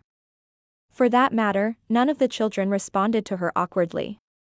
She plated a cookie for Diana, handing it to her with a mug of hot chocolate while the girl kept talking. First, Santa comes in after his night in the sleigh and I say, Santa, you're home. And Santa says how tired he is. And I say, once again, you've given the gift of a happy Christmas. And then we all stand and sing, Here Comes Santa Claus. Diana's big brown eyes sparkled. Will you come watch? Gina didn't go to the pageant. She'd wanted to go on a date with Football 20, to avoid the festivities altogether. But now, she wanted to see Diana up on that stage, smiling and singing along with the rest of her troupe. Confound it. Nick was right. She was letting her scar limit the size of her life. Gina squared her shoulders. She wouldn't refuse this little girl. I'll be there cheering you on. With or without football 20. She handed Adam a cookie and a mug of hot chocolate. She never charged him, considering the amount of work Nick did for her, not to mention her suspicion that Nick undercharged her for his services. Gina's mother entered in her zipped-up stadium coat. She darted past the adults lingering in her way as they perused the menu, and came behind the counter. She set a shopping bag on the floor, gave Gina air kisses and then rearranged her bangs over her scar. I found everything you two wanted. Despite having his order, Adam studied Gina through the pastry case. She knew he was angling for a second treat. Diana seemed to be, as well, since she didn't make way for the children behind her. She rubbed her cheek near her birthmark, then grinned at Adam. Are you having your picture taken with Santa? My mom has 13 pictures with him, one for every year she was in school. A picture with Santa. The fallen tree branch had severed any desire Gina had for a picture with the jolly old elf. She had 3 pictures with Santa, not 13. At that moment, Gina realized if she had kids and didn't get over herself, she was going to be one of those moms, the ones who didn't do crafts, didn't fill out baby books and didn't have a history with Santa. Diana wasn't letting that stop her. It felt wrong to hide. But before Gina could come out of hiding, Aunt Martha tugged her bangs out of her eyes. The girl needs to see, Danielle. Gina dodged 2 sets of hands vying for control of her hair. Hey. Don't touch. But, darling, there are a lot of people in here, her mother said. You need another dose of nothing, Gina, Aunt Martha grumbled. Why don't you ask Nick to fix something in the kitchen? Something only you can show him. Gina shoved her hair out of her face. Mom, I don't want to hide anymore. This is who I am. I have a scar. And I'm okay with that. There. She'd said it. Maybe she wouldn't always feel confident about her appearance, but at least she was on record and standing firmly outside her comfort zone. The floor beneath her felt as unpredictable as thin ice. Her gaze sought Nick's. He raised his coffee mug in salute, that endearing, lopsided smile on his face. She couldn't help herself. She smiled back. Aunt Martha applauded. Adam and Diana grinned, lips fogging up the case. Gina was going to have to clean the glass after this, but she smiled at the children anyway. I'm only trying to protect my baby. A finely manicured hand reached for Gina's hair once more. You'll always be perfect to me. Gina caught her mother's hand in her own. Mom, this scar is a part of who I am. You wouldn't love me more if it was gone, would you? Her mother opened her mouth, then snapped it shut. Her eyes seemed to tear. She squeezed Gina's hand fiercely. Is that what you think? That I love you less because of that scar? The entire shop seemed to hold its collective breath, watching Gina's family drama unfold in all its messiness. No, Gina said in a thin, creaky voice. The urge to retreat to the kitchen was strong. Just as fierce was her need to be someone who didn't let a scar define her. Her mother stared at a wreath on the far wall. I've tried to be supportive. I understand. Gina swallowed thickly. But, I think I need to be brave. Her mother scoffed, all traces of hurt eradicated. As if you weren't brave when you went away to college? Or to Europe? Or interviewed for a Fortune 500 job? She pulled her into a hug. You are the bravest little girl ever. Gina didn't know what to say.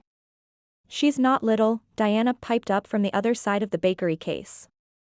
Has she battled a tiger? Adam asked, brow puckered.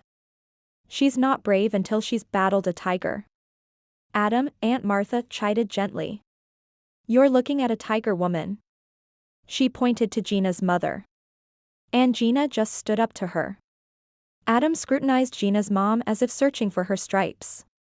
Mom responded with a subdued half growl, half meow. Adam's and Diana's eyes widened. The 2 children turned and fled. Several customers chuckled. It was as if the room sighed with relief. Crisis averted. Holiday merriment to resume. Way to scare the customers, Danielle. But Aunt Martha smiled. Gina's mother tugged her stadium coat down. They enjoyed it. And so did everyone else. Gina's cell phone vibrated in her pocket.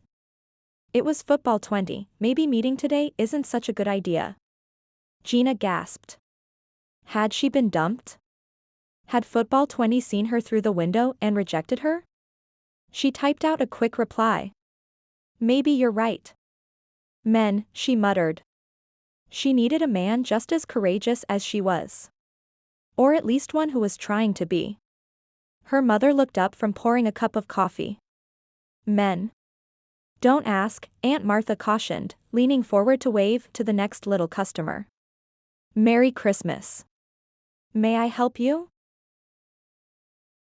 If Gina's expression was any indication, she was extremely upset with Football 20's request for postponement.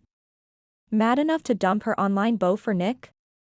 Customers ebbed and flowed about the shop, carrying packages and wearing harried smiles. Adam slid into a chair opposite Nick, depositing a plate and mug on the table before shedding layers, jacket, gloves, hat, to the floor. He took a big bite of Santa's cookie beard and slurped some hot chocolate. Nick tried not to grin. The neat Jean had skipped Adam completely, much to Lindsay's chagrin. Adam, this isn't your bedroom. Nick's phone buzzed mid-lecture. He kept his stern gaze on his son. Pick up your things before someone trips on them. While the boy hung his outerwear on his chair, Nick checked his phone. Gina had sent another message through the website. Are you chickening out on meeting me ever? There was fire in that question. And in her eyes, which he could see clearly, since she'd pushed her bangs off her face once more. I need a refill. He drained his coffee, then hesitated as an idea came to him. Adam, you like Gina, don't you? Red frosting rimmed Adam's grinning lips as he nodded. She's been stuck in the teapot all day. She needs to get out. Maybe even see Santa. You need my help? To get Gina to Santa? When Nick nodded, Adam's gaze turned speculative. Can I have another cookie? A holly scout with green frosting on her cheek grinned at him.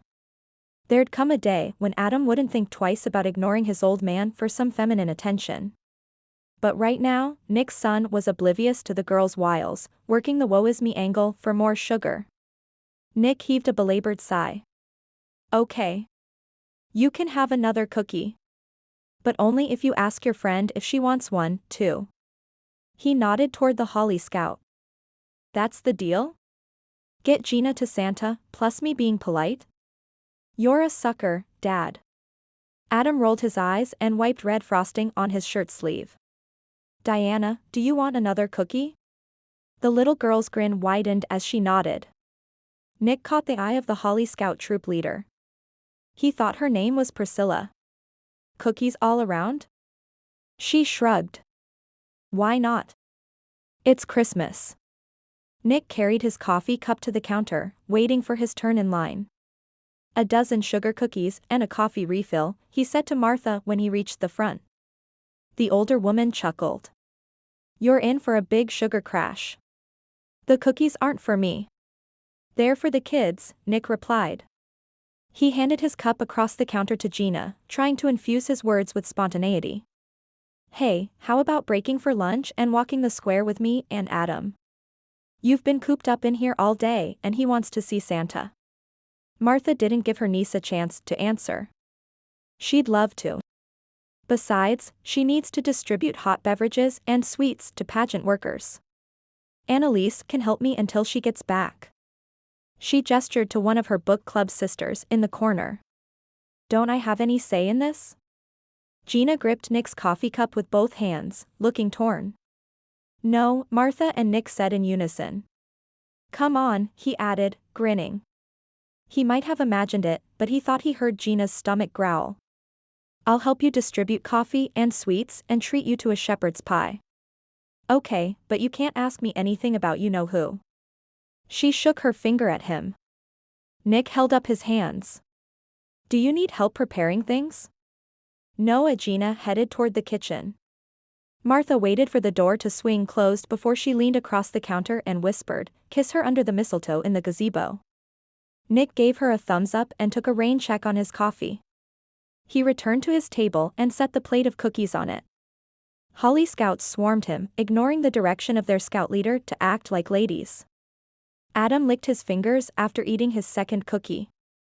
"Don't forget, Dad, we've got to stand in line to see Santa and make a candy cane wish.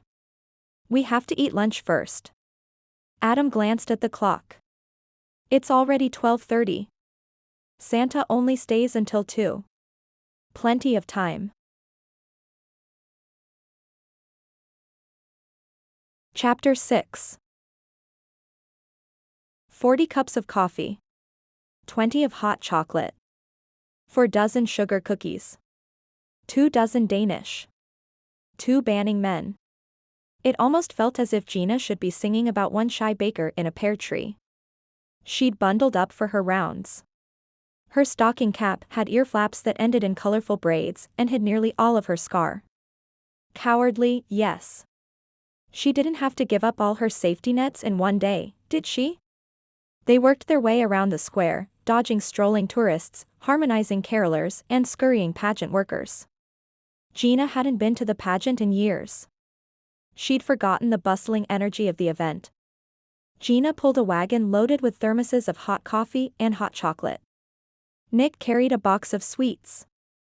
Adam ran ahead to take food and drink orders from workers at each booth. How did Aunt Martha do this on her own? Gina narrowly missed catching her wheels on those of an oncoming stroller. "She did it slowly," Nick said. "Took her hours, I think." Adam is determined to see Santa. Gina was equally determined to get him there. Santa sat on a throne on the stage.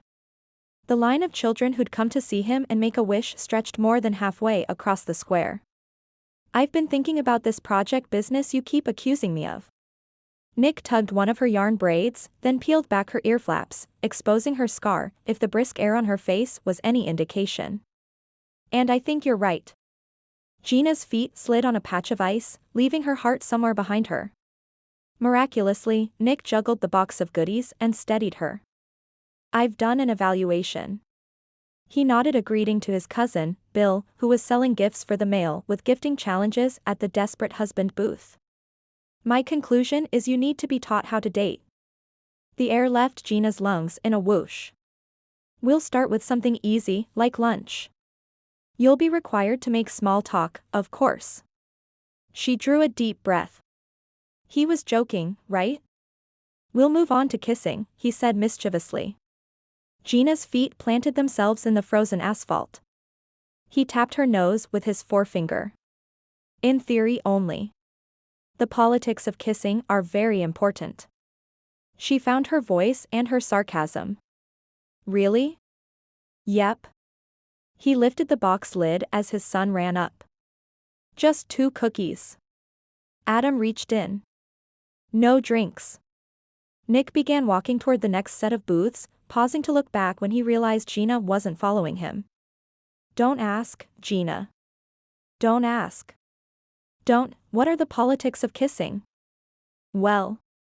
He rocked back on his heels. "You never kiss in the kitchen unless you mean it.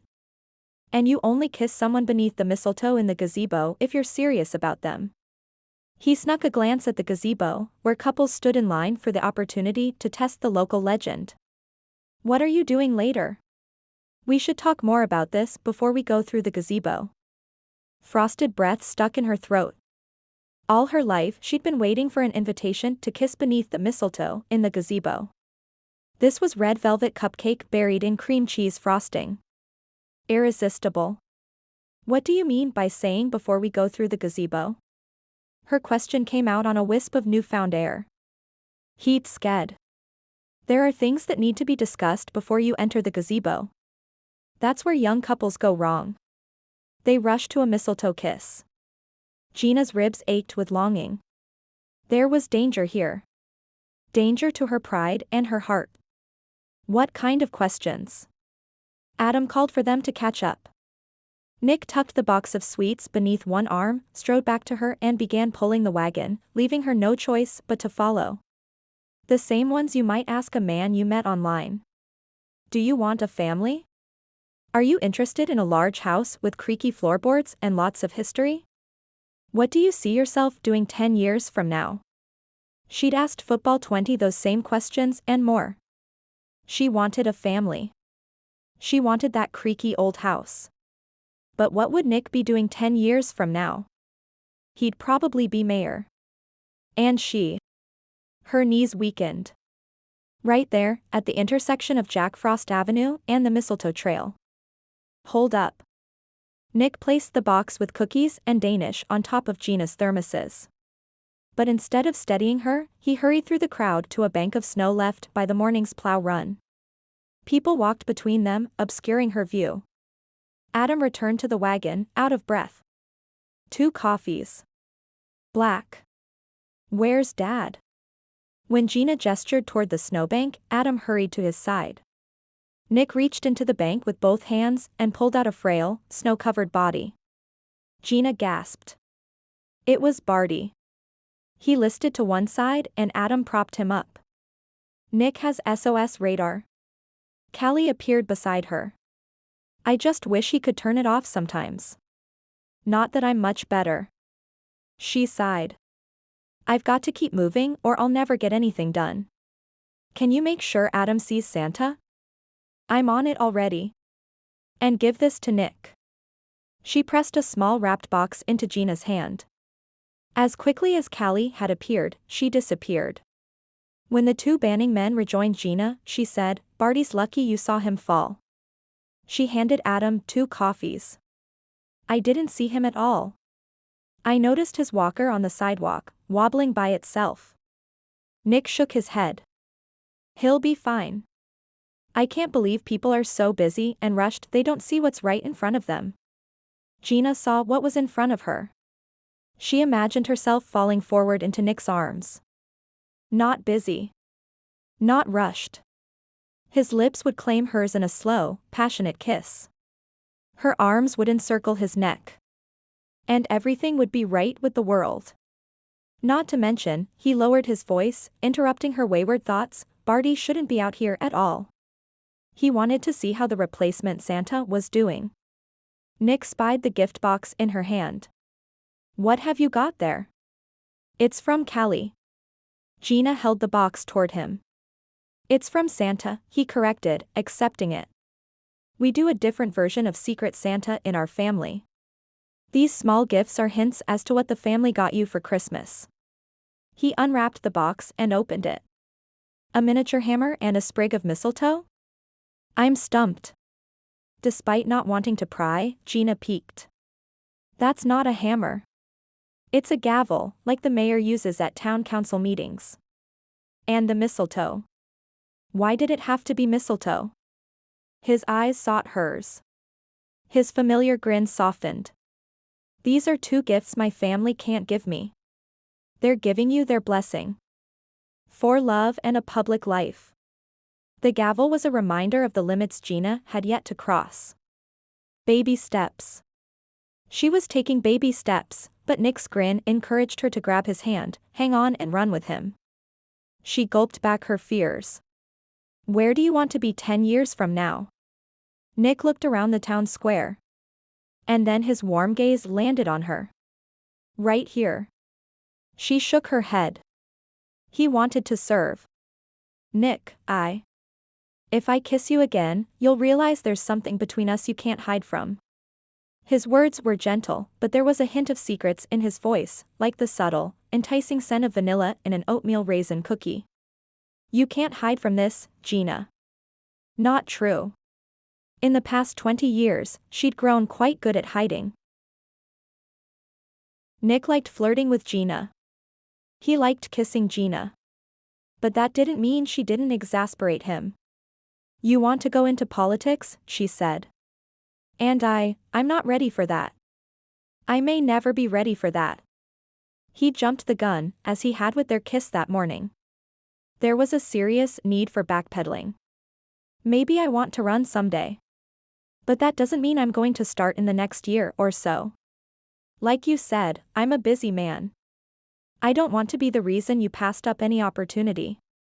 You think you aren't worth it to me? He resisted the urge to take her into his arms and kiss her, proving how serious he was about making her a priority. Instead, he deposited the nearly empty sweets box on top of the thermoses and cradled her face in his hands. You've worked with numbers. You've done trade-off analyses. He inched closer, until they were nearly touching. Sometimes you have to give up something to get something you want more. He knew as he said it that the timing of the mayor's offer was all wrong. Nick needed to be there for Adam. He needed to expand his business to include historical renovation. And he needed to explore these feelings he had for Gina. He stroked his thumb over her scar.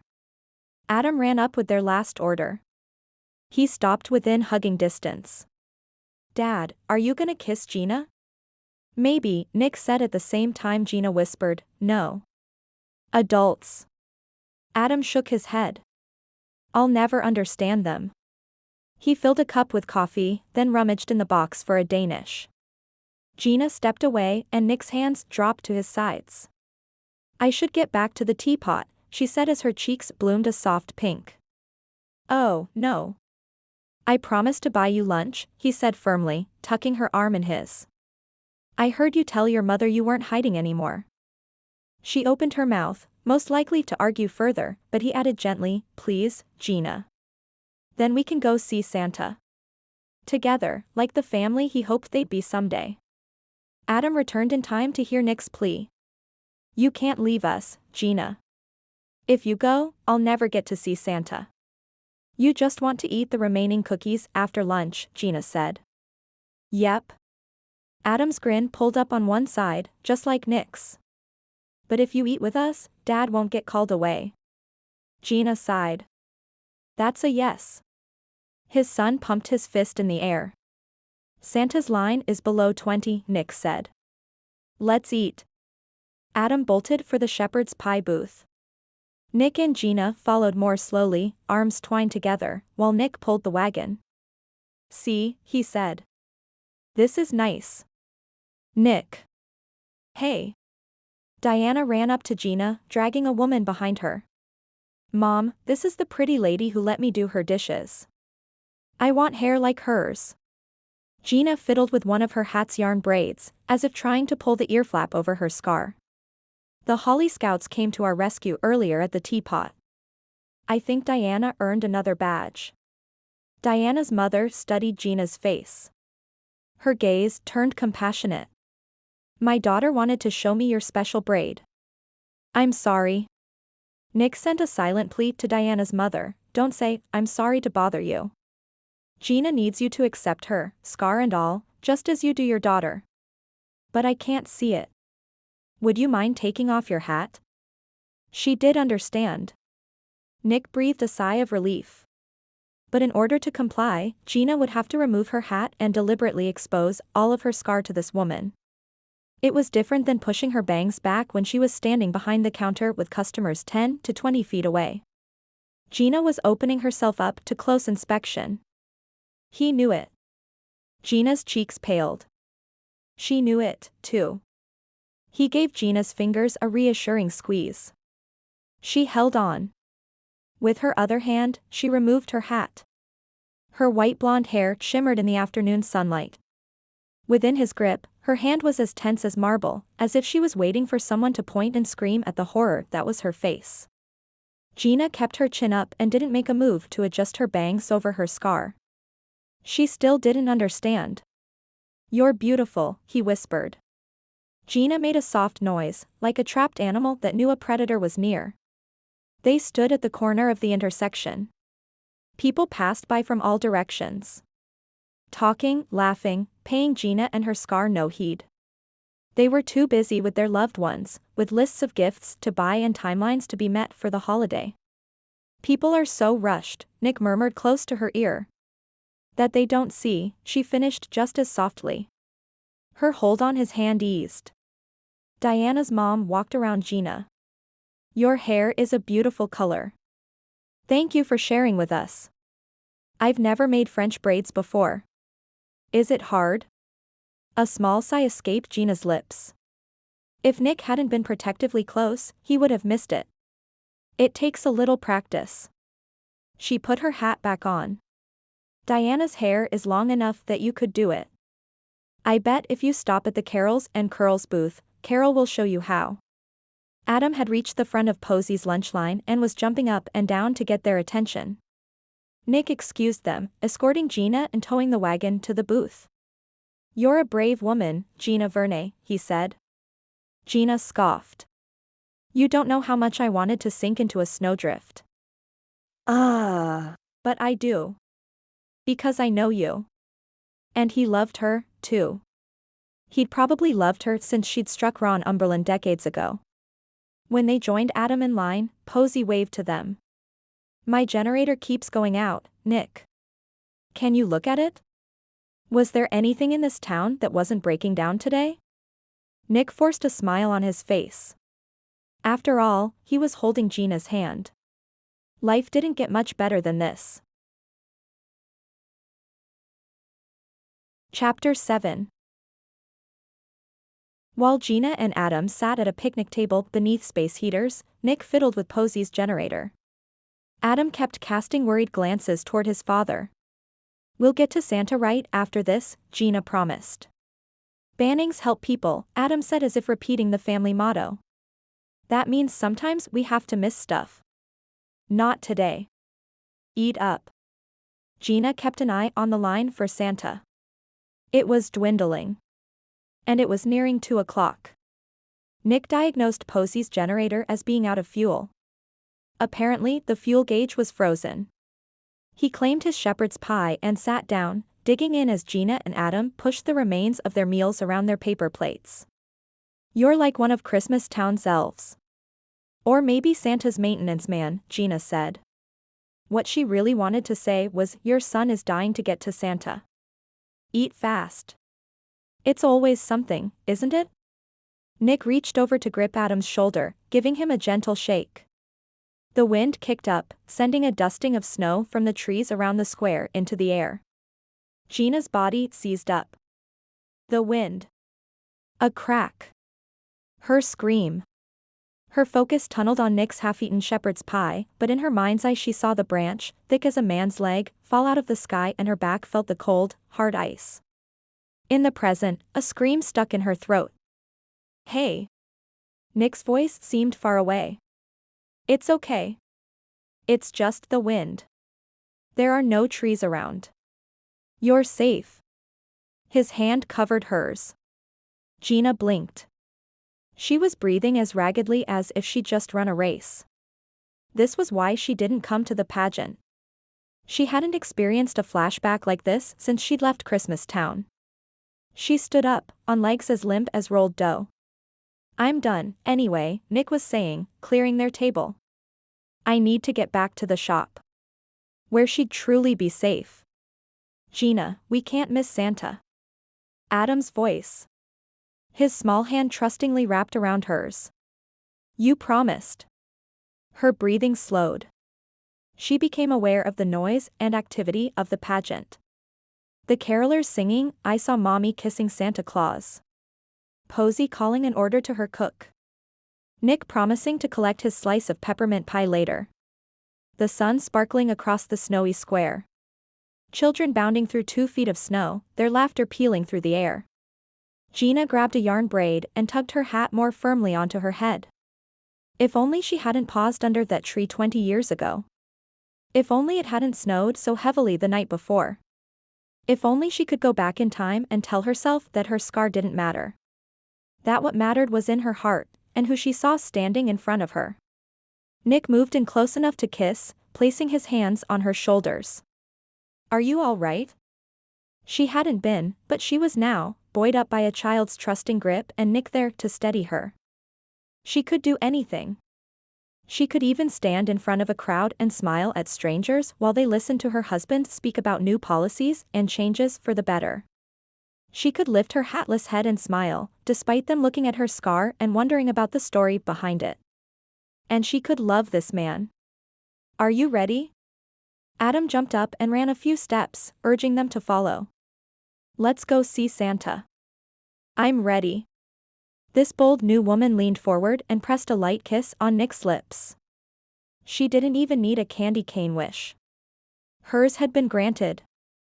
They left her wagon and thermoses with Posey. Adam held one of Gina's hands, Nick the other as they cut across the town square toward the stage. They were halfway there when Adam made a noise of disappointment. "Santa's left," he said morosely. Sure enough, the sign posted on the edge of the stage said Santa had gone to pack up his sleigh. Gina caught sight of a flash of red behind the stage. There was a possibility she could bribe Santa with the promise of coffee and cookies. "Just a minute. Wait here, you two." She'd learned not to underestimate the power of sugar. Gina hurried up the stairs, slipped behind the curtain and bumped into her mother. In a lip lock with Santa. The two figures leaped apart. Her mother was cheating with Dad.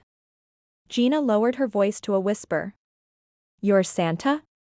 He moved his fake mustache and whiskers from beneath his chin to cover his mouth.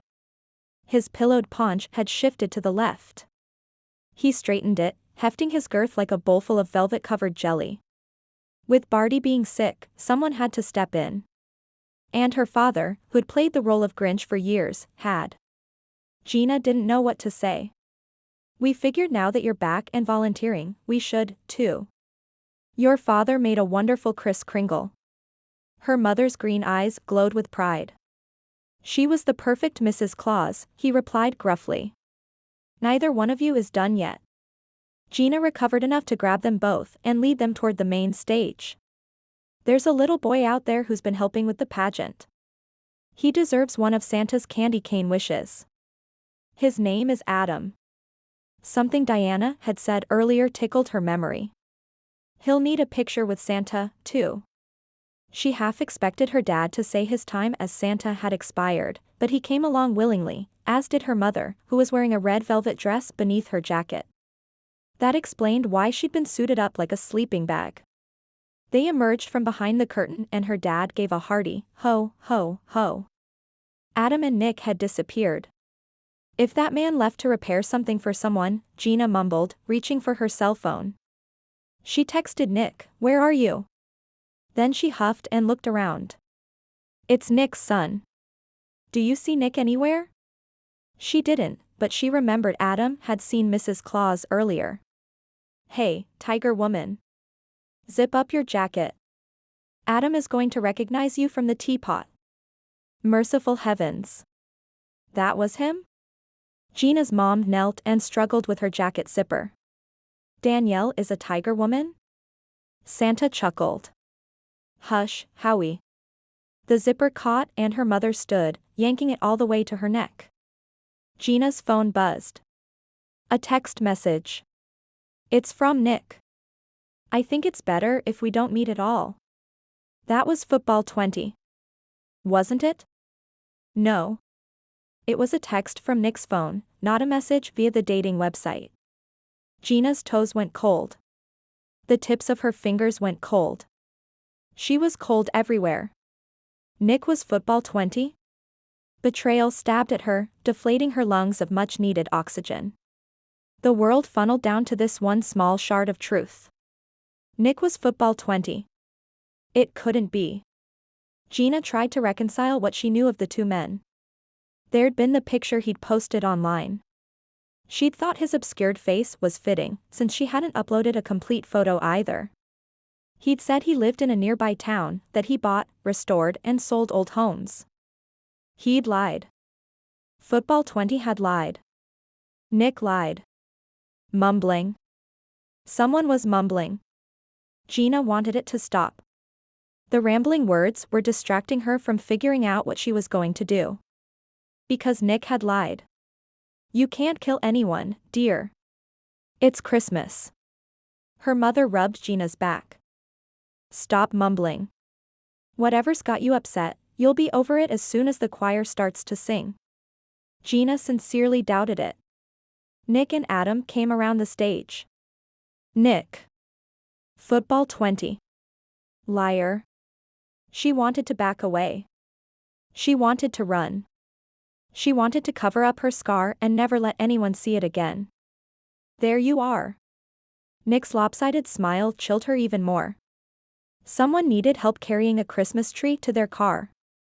He was always so helpful. Somehow he'd discovered she was on the dating site. Somehow he'd noticed she'd had no interactions with anyone. Wasn't that just like Nick, to step in and help wherever he saw a need? Adam's eyes rounded as he caught sight of Santa.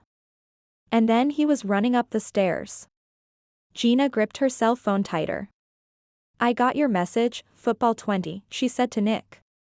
His foot slipped on the first step. "Merry Christmas, Adam." Santa dug into his nearly empty bag for a candy cane. "Lick this 3 times and make a wish." Adam slowly unwrapped the red and white striped candy. "I was going to wish for a remote control car." He gazed adoringly at his father. "But..." "Take your time," Gina's mother said. "It's a big decision and sometimes just the taste of peppermint helps you figure out what you really want." Adam noticed Gina's mother. "Hey, aren't you the tiger woman? From the teapot?" "Yep." Danielle sniffed. "You think Christmas Town lets Santa out alone? He needs backup. Those elves are slackers, always singing and sneaking off to play reindeer video games." Adam grinned, then fumbled with the wrapper. "Can I make 2 wishes?" "The rule is 1, Santa intoned in his accountant voice as if he was cautioning a client not to cheat on his taxes. "Santa can make exceptions, can't he?" Nick asked in a muted voice. "After all, you're the big man, the head honcho, the leader of the pack." Nick liked to make his own rules. Had anything he'd said to her today been the truth? If it wasn't for Adam, Gina would have pushed Nick off the stage into the snow. No, she wasn't that aggressive when betrayed. But she might have stomped her foot and called him a liar. She sent him a dark look. "Isn't Christmas the time of forgiveness and second chances?" Nick asked softly. "We were just talking about that," Gina's mother said.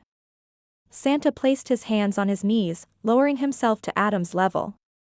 "You can make 2 wishes, but one of them must be selfless. For others, not for you," the tiger lady explained. Adam nodded solemnly.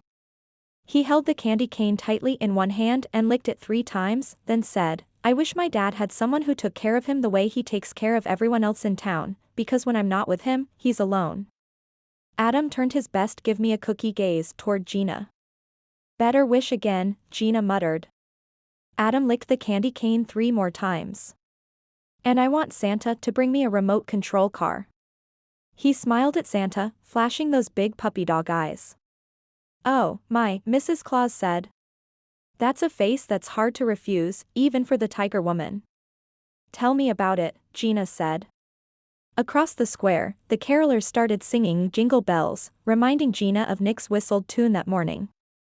Reminding her of how much she liked him. Of how open she'd made her heart to him. And of how much damage he'd wrought. She wanted to cower. She wanted to hide. Instead, she drew off her cap and pushed back her bangs. Reindeer droppings had hit the fan. Gina knew Nick was football 20 and she wasn't happy about his deception. He'd been tripped up by technology, he realized, thinking Gina's text message had come via website to football 20. "Hey, buddy." Nick took Adam's hand as they went down the stage stairs to the snowy green. "Those were some great wishes. You need Gina, Dad. You didn't have to give me extra cookies to help you find a new wife." Gina, who'd taken the stairs ahead of them, turned and glared at Nick. "It's bad enough you lied, but you had to resort to bribery? With your own son?" Adam only briefly tried to sound out the word Gina spelled, before leaping off the lowest step into what was left of a snowdrift. "Parents bribe kids all the time. No biggie." Gina spun away. "Yeah. "Thanks for the help, dude," Nick said, watching his hopes walk off. "It looks like they're starting a snowball fight over at Reindeer Meadow. A safe distance away on the other side of the town square. How about you head on over there? I'll join you in a bit." Snowball fight. Yay! Woohoo. Adam waved his hands in the air and ran across the square. The Banning family had enthusiasm in spades. Too bad enthusiasm wouldn't help Nick make things right with one emotionally wounded baker. Gina, he called after her. Let me explain. Please. She whirled on him, her white blonde braid whipping about in anger. Which was a lie? That I was your project? Or that you wanted to date me? I want to date you. I've tried to ask you out for months. Her hands fisted and landed on her hips. How hard is it to say, would you like to go out to dinner on Friday? I've tried. You always cut me off. You didn't try hard enough.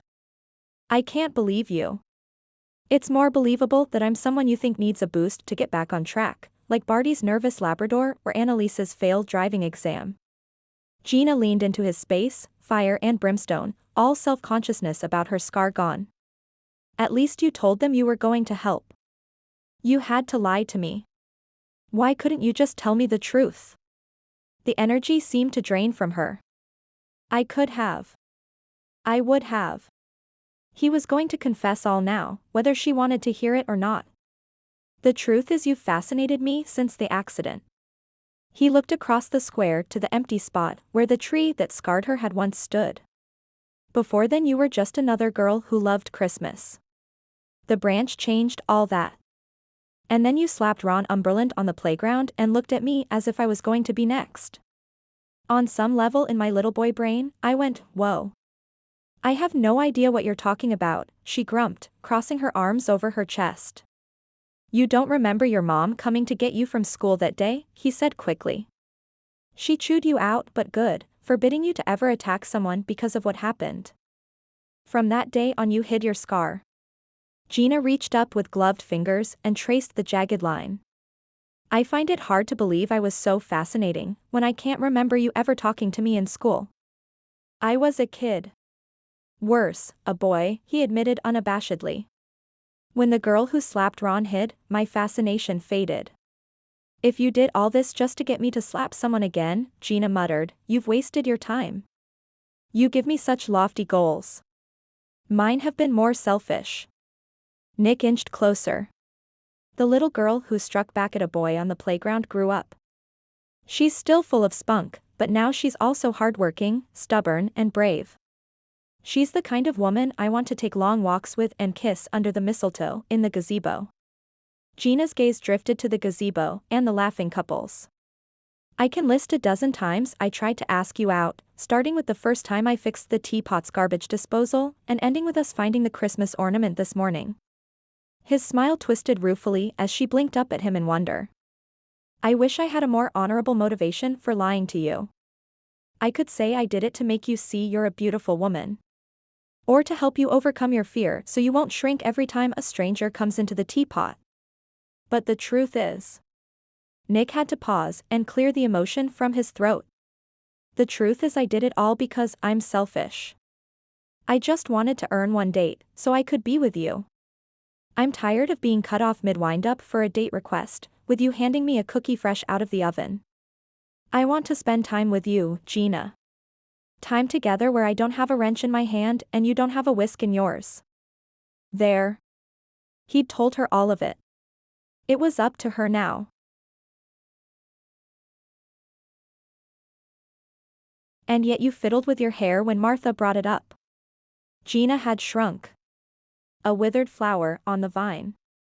He wanted to kiss her again to prove she didn't need to do either. Me, an elected official? Ridiculous. He hated the sound of his hurt, roughened voice. I disagree. Her words might have buoyed him if she hadn't spoken to his work boots. I admit I hadn't thought of it until you mentioned it this morning, but you'd be great in public office. You know everyone and you listen to their concerns. You'd have no qualms standing in front of a crowd with all eyes focused on you. I sense a but in there somewhere. He suspected she was seeing him in a new light, one she'd never thought to shine on him, that of a potential life partner. Just one problem. Her discomfort reminded him that she shied away from the limelight. His running for town council was likely to be a relationship deal breaker. It's nothing. Her smile was so brittle, it almost broke his heart. Besides, my opinion doesn't matter. Do you want to run? Lying would be easier, but he'd already lied too much to her lately.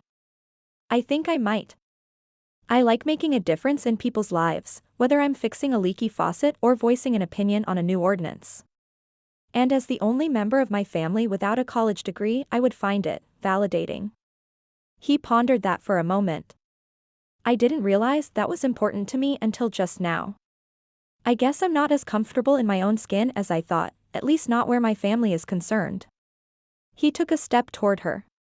This opportunity in politics. Don't.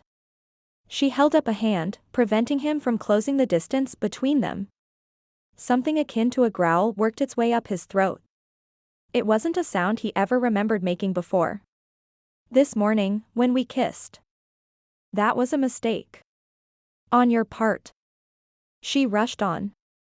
It was like you were asking a wallflower to dance because you felt sorry for her. For me. That was not a pity kiss. Frustration made his voice gruff. She patted his shoulder. How could it not have been? It came out of the blue. His fingers flexed with the need to hold her and prove the kiss, and the emotions behind it were heartfelt. I'd been thinking about it for a long time. I'm thinking about it again. That stalled her. She opened her mouth to speak, closed it, then tried again. I need to give this guy I met online a chance first. You confuse me. You're confused? She had no idea how flummoxed he was. He was competing for a date with Gina? With himself? So you think this guy you just met is a better fit for you? The same guy you believe will run as soon as he sees your face? Nick had blown this day, and it wasn't even noon. Noon. The appointed time for football 20 to show up. It's not about who's more appealing. She pressed her hands to her cheeks. It's about being fair. Fair was him telling her the truth about her online relationship. Fair was Nick kissing her under the mistletoe in the gazebo later. Chances for anything fair happening to him today were slim. I'll wait here until this guy makes an appearance, he said, knowing full well her online date wasn't appearing until Nick decided it was time. He handed Gina the needle nose pliers and pushed through the door into the dining area. A large coffee, Martha. He carried his mug, his frustration, and the dilemma of football 20 to a small table by the window and scowled at the world. What's going on between you and Nick? Aunt Martha asked when Gina returned to the front carrying a tray loaded with cookies and Danish. Several customers heard her aunt's question and halted their conversation for the opportunity to pick up a bit of gossip. A cloud must have passed over the sun, because the shop seemed to dim. Ducking her head, Gina finished restocking the case before answering softly, Aunt Martha, leave it, please. That's what I say to my dog when he misbehaves. Minus the please. Aunt Martha stole a warm apple Danish and took a bite. What's going on? Gina sighed. I have a date today. With Nick? Her aunt set her Danish on a plate and held out her hand for a fist bump. He's adorable and upwardly mobile, what with that political future ahead of him. Not to mention how handy he is around the place. No wonder he shows up so quickly when you call. Gina clasped Aunt Martha's hand with both of hers and lowered it. That's not. He's not.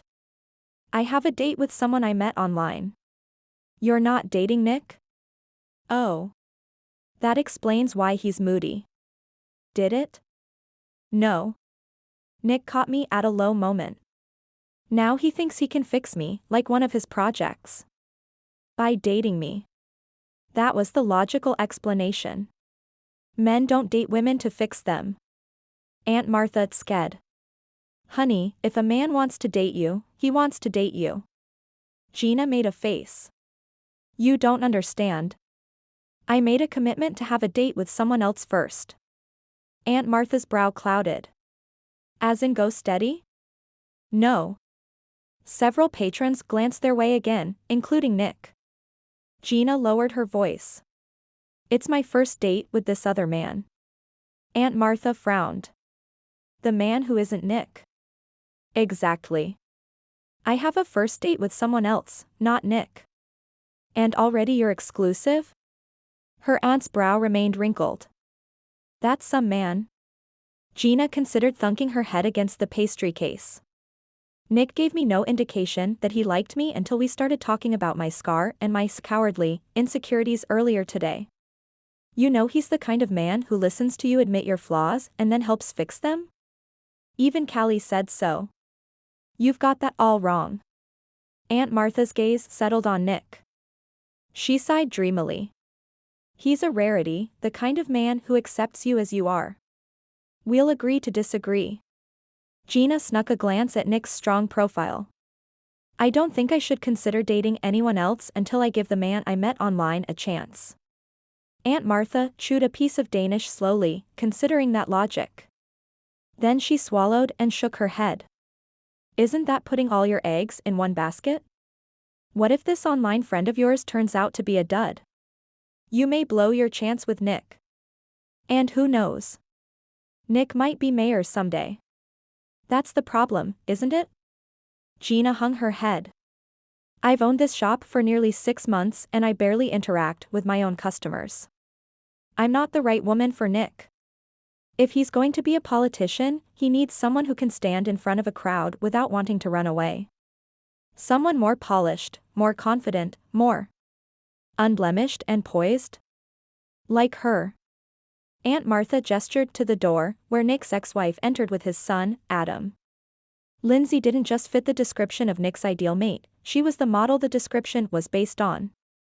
Confident, flawless in appearance, with savvy fashion sense and great hair. I have great hair, a small voice inside Gina protested. 1 out of 4 is a loss. Gina sighed. Nick greeted his ex-wife with a reserved nod. Gina, Aunt Martha was saying. Nick's already had high maintenance. I think he knows what kind of woman he wants this time around. Maybe you should think about what kind of man you want. I'll give you a hint. Nick checks every one of your boxes. Gina was afraid she was right. Chapter 8. Gina walked away from Nick. How could she not? He'd developed a crush on her when they were kids? She'd sabotaged his attempts to ask her out with sweets? It was too outlandish to believe. She glanced back. Nick stood where she'd left him. Her heart thumped. She'd been ignoring her heart for months. Because she couldn't trust it. Because someone interested in a woman who hid and shrank and averted her face from strangers was too bizarre to believe. Please tell me you've changed your mind. Carol sat in an empty stylist's chair in her booth, looking glum as Gina walked past. I need one more volunteer to reach 20. Gina paused. This was it. She could do something really brave and prove the scar didn't rule her life. Or she could spend another Christmas shrunken in fear. Her phone buzzed. She read a message from Football 20, I know you're disappointed in me. Please forgive me and have faith in me. If you can't do that, continue to have faith in yourself. Merry Christmas. Forgiveness. Faith. Both took courage. Some people seemed to think she had a lot of that. Gina gazed around the town square. It didn't seem like a snow globe anymore, but there was a different kind of beauty now. Whereas the silence had been safe and peaceful, the laughter of children, notes of a familiar song and heartfelt greetings for a happy holiday were just as welcoming, perhaps more so. The teapot stood staunchly on the corner. The wind had softened, blowing wisps of snow across the square. She'd been closed off to nature's beauty, to life's beauty, to her own inner beauty. Nick wasn't a part of the nearby landscape. No doubt someone had urgent need of his fix-it skills. The scene suddenly felt empty. Carol sighed heavily behind her. Cut my hair, Gina blurted. And when it seemed as if the woman hadn't heard her, she said again, louder, cut my hair. Hey, I'm ready whenever you are, girlfriend. Carol rose from the chair. She shook out a green drape decorated with prancing reindeer, including Rudolph. Gina entered the booth and sat. The shepherd's pie she'd eaten earlier decided it didn't like the cookie she'd sneaked in the kitchen. Carol brushed out her braid, fastening the gleaming length with a ponytail holder at the nape of Gina's neck. When I cut this off, I can trim the rest into a bob. You can keep your long bangs, but... Never mind. I shouldn't say anything. You've been encouraging me to cut my hair short since last summer. What did it matter if Gina put her scar on display for all to see? It was time to embrace herself, scar and all. I say let's do it. Do you mean it? Carol gushed. Oh, Gina.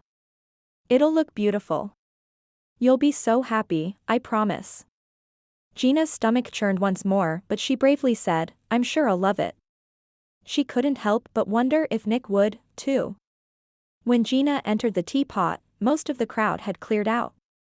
Her mother and father sat at a table, holding hands and snuggling. They'd changed out of their Claus costumes into jeans and sweaters. Her mother and Aunt Martha gasped when they caught sight of her. Oh, Gina, her mom said, turning in her chair. Her hand drifted over her mouth, no doubt holding in all the remarks about how Gina should never have cut her bangs. The bob was flattering, even if it was shockingly different from her long, tame tresses and bangs.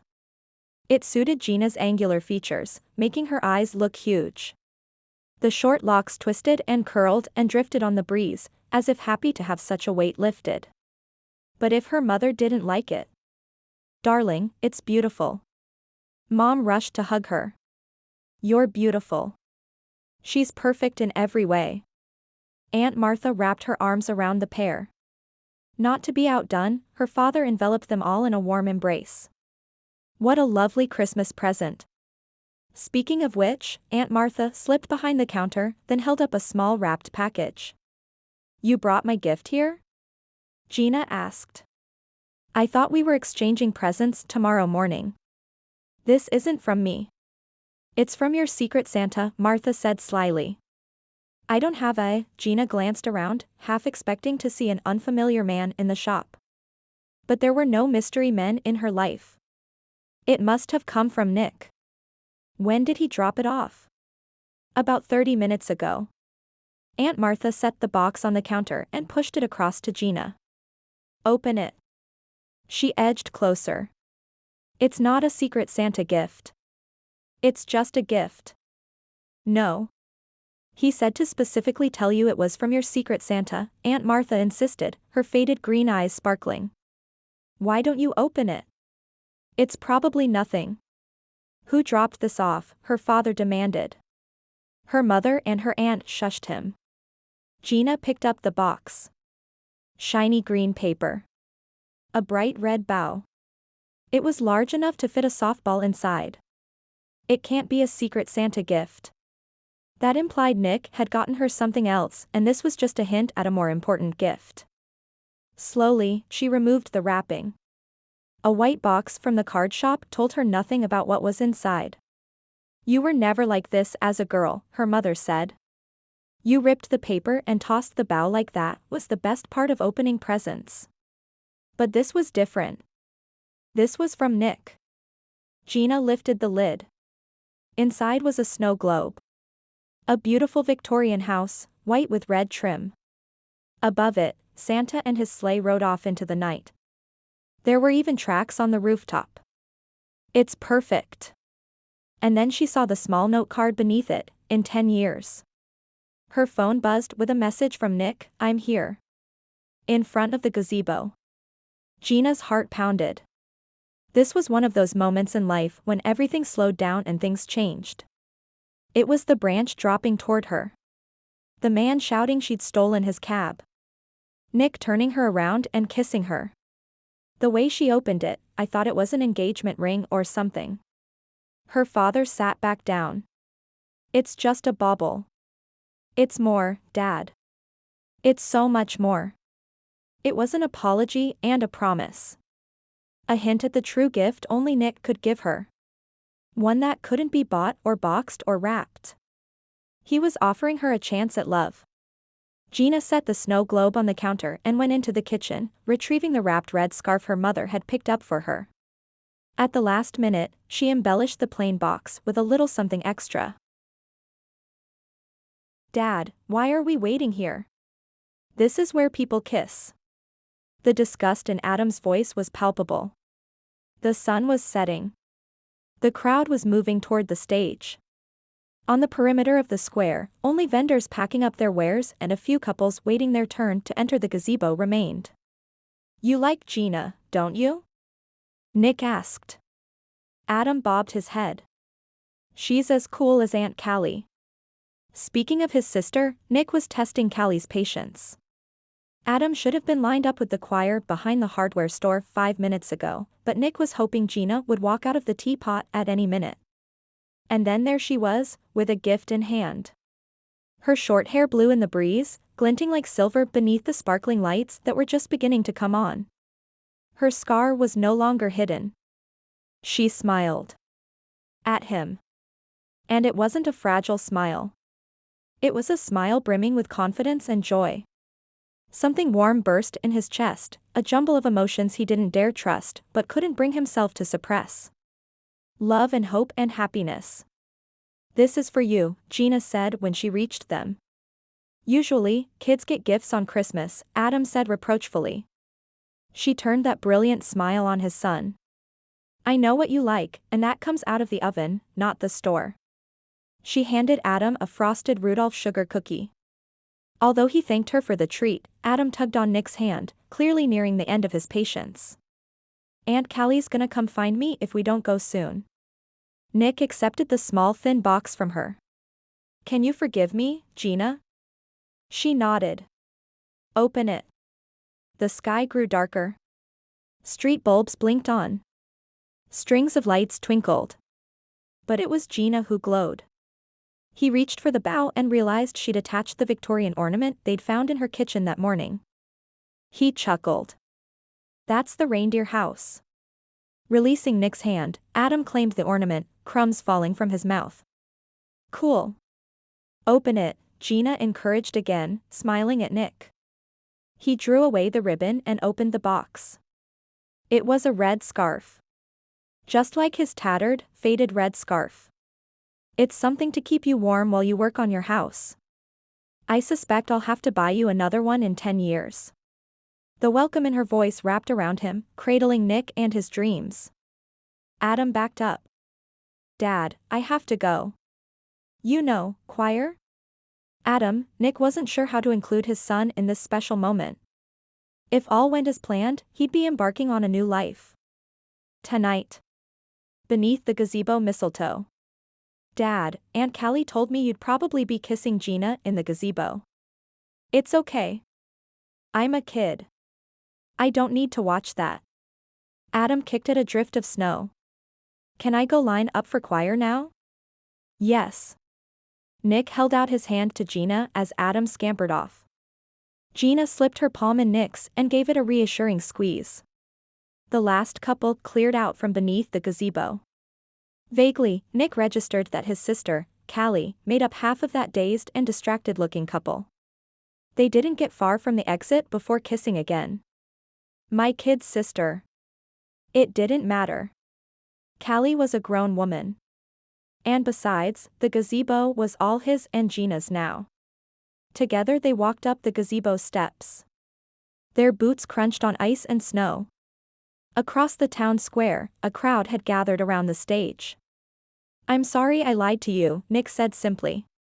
"I'm going to look back on football 20 as a romantic gesture by a man who found it difficult to get my attention." She smiled in that gentle way of hers. "I've fallen for you hard, Gina. Smart, forgiving, and a good cook. If you give me a chance, I'll be the luckiest man in Christmas Town." They stopped in the center of the gazebo beneath the mistletoe. He claimed her other hand. "Who said I was a good cook?" She grinned. "I'm going to be honest here. I can bake anything, but cooking? That's an entirely different skill set." He drew her closer, guiding her arms around his neck, slipping his around her waist. "Lucky for you, I'm a man who loves to grill." There was one more thing they needed to discuss before they entered the gazebo. "About my future in politics." Gina shushed him gently. "Don't treat me with kid gloves. Haven't you heard? I'm a brave woman."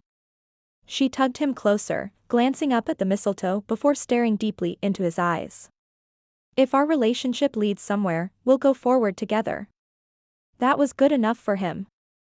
Nick pressed his lips to hers. Their first kiss had been unexpected and filled with frustration, wonder and longing. This one offered a promise and... This is a surprise. His dad's voice drifted to Nick. Who knew our son had plans for the gazebo this year? Dad? Callie said, then louder. Mom? You're supposed to be in Florida. Nick reluctantly ended their kiss. My parents weren't due to arrive until next week. He rested his forehead on Gina's. That's what the secret Santa gift they sent meant. A small photograph of the family, together on Christmas. It's all right, Gina assured him. Of course, she would. She was understanding and they had a lifetime of kisses ahead of them. Your mother couldn't stand the thought of Christmas without her babies, his father deadpanned. We drove all night and all day to get here. Nick led Gina out of the gazebo and toward his family. Callie, you're flushed. Mom hugged her, then held her at arm's length. Am I to take it that two of my children were kissing in the gazebo just now? She chuckled. That came out all wrong. Callie introduced them to Dean. Nick made sure everyone knew Gina. And then he spotted a couple approaching. Mom, I think Jack has something to tell you. A lot of somethings. Nick turned his mother toward Jack and Sophie. Jack, I recommend you start with the grandchild you're giving her, Nick advised his older brother. Grandchild, Mom clutched Dad's arm. Jack. Mom, I'm going to be a father. Jack drew Sophie close. And we got married while you were gone. And he was in the hospital, Callie added before Mom had a chance to process what Jack had said. The little sister strikes again. Nick nudged her. Hey. Callie nudged him back. His dad surveyed his progeny. I think congratulations are in order. I'm just not sure who to congratulate first. Me, Jack said, because he'd always been that type of guy. They all laughed. Gina leaned into Nick, wrapping her arms around him. She made him happy. She made him whole. But then so did being Adam's dad, being a Banning, and being an integral part of Christmas Town. It was just one of those moments he'd cherish when he was an old man. The moment he was certain Gina loved him and his family was settled and happy. I told you we needed to come home for Christmas. His mother smiled and clapped her gloved hands, having decided to take everything in stride, because she'd always been that type of woman. A mother always knows. Welcome to the family. All of you. The announcer called all children to the choir, adding that Callie Banning was needed immediately backstage.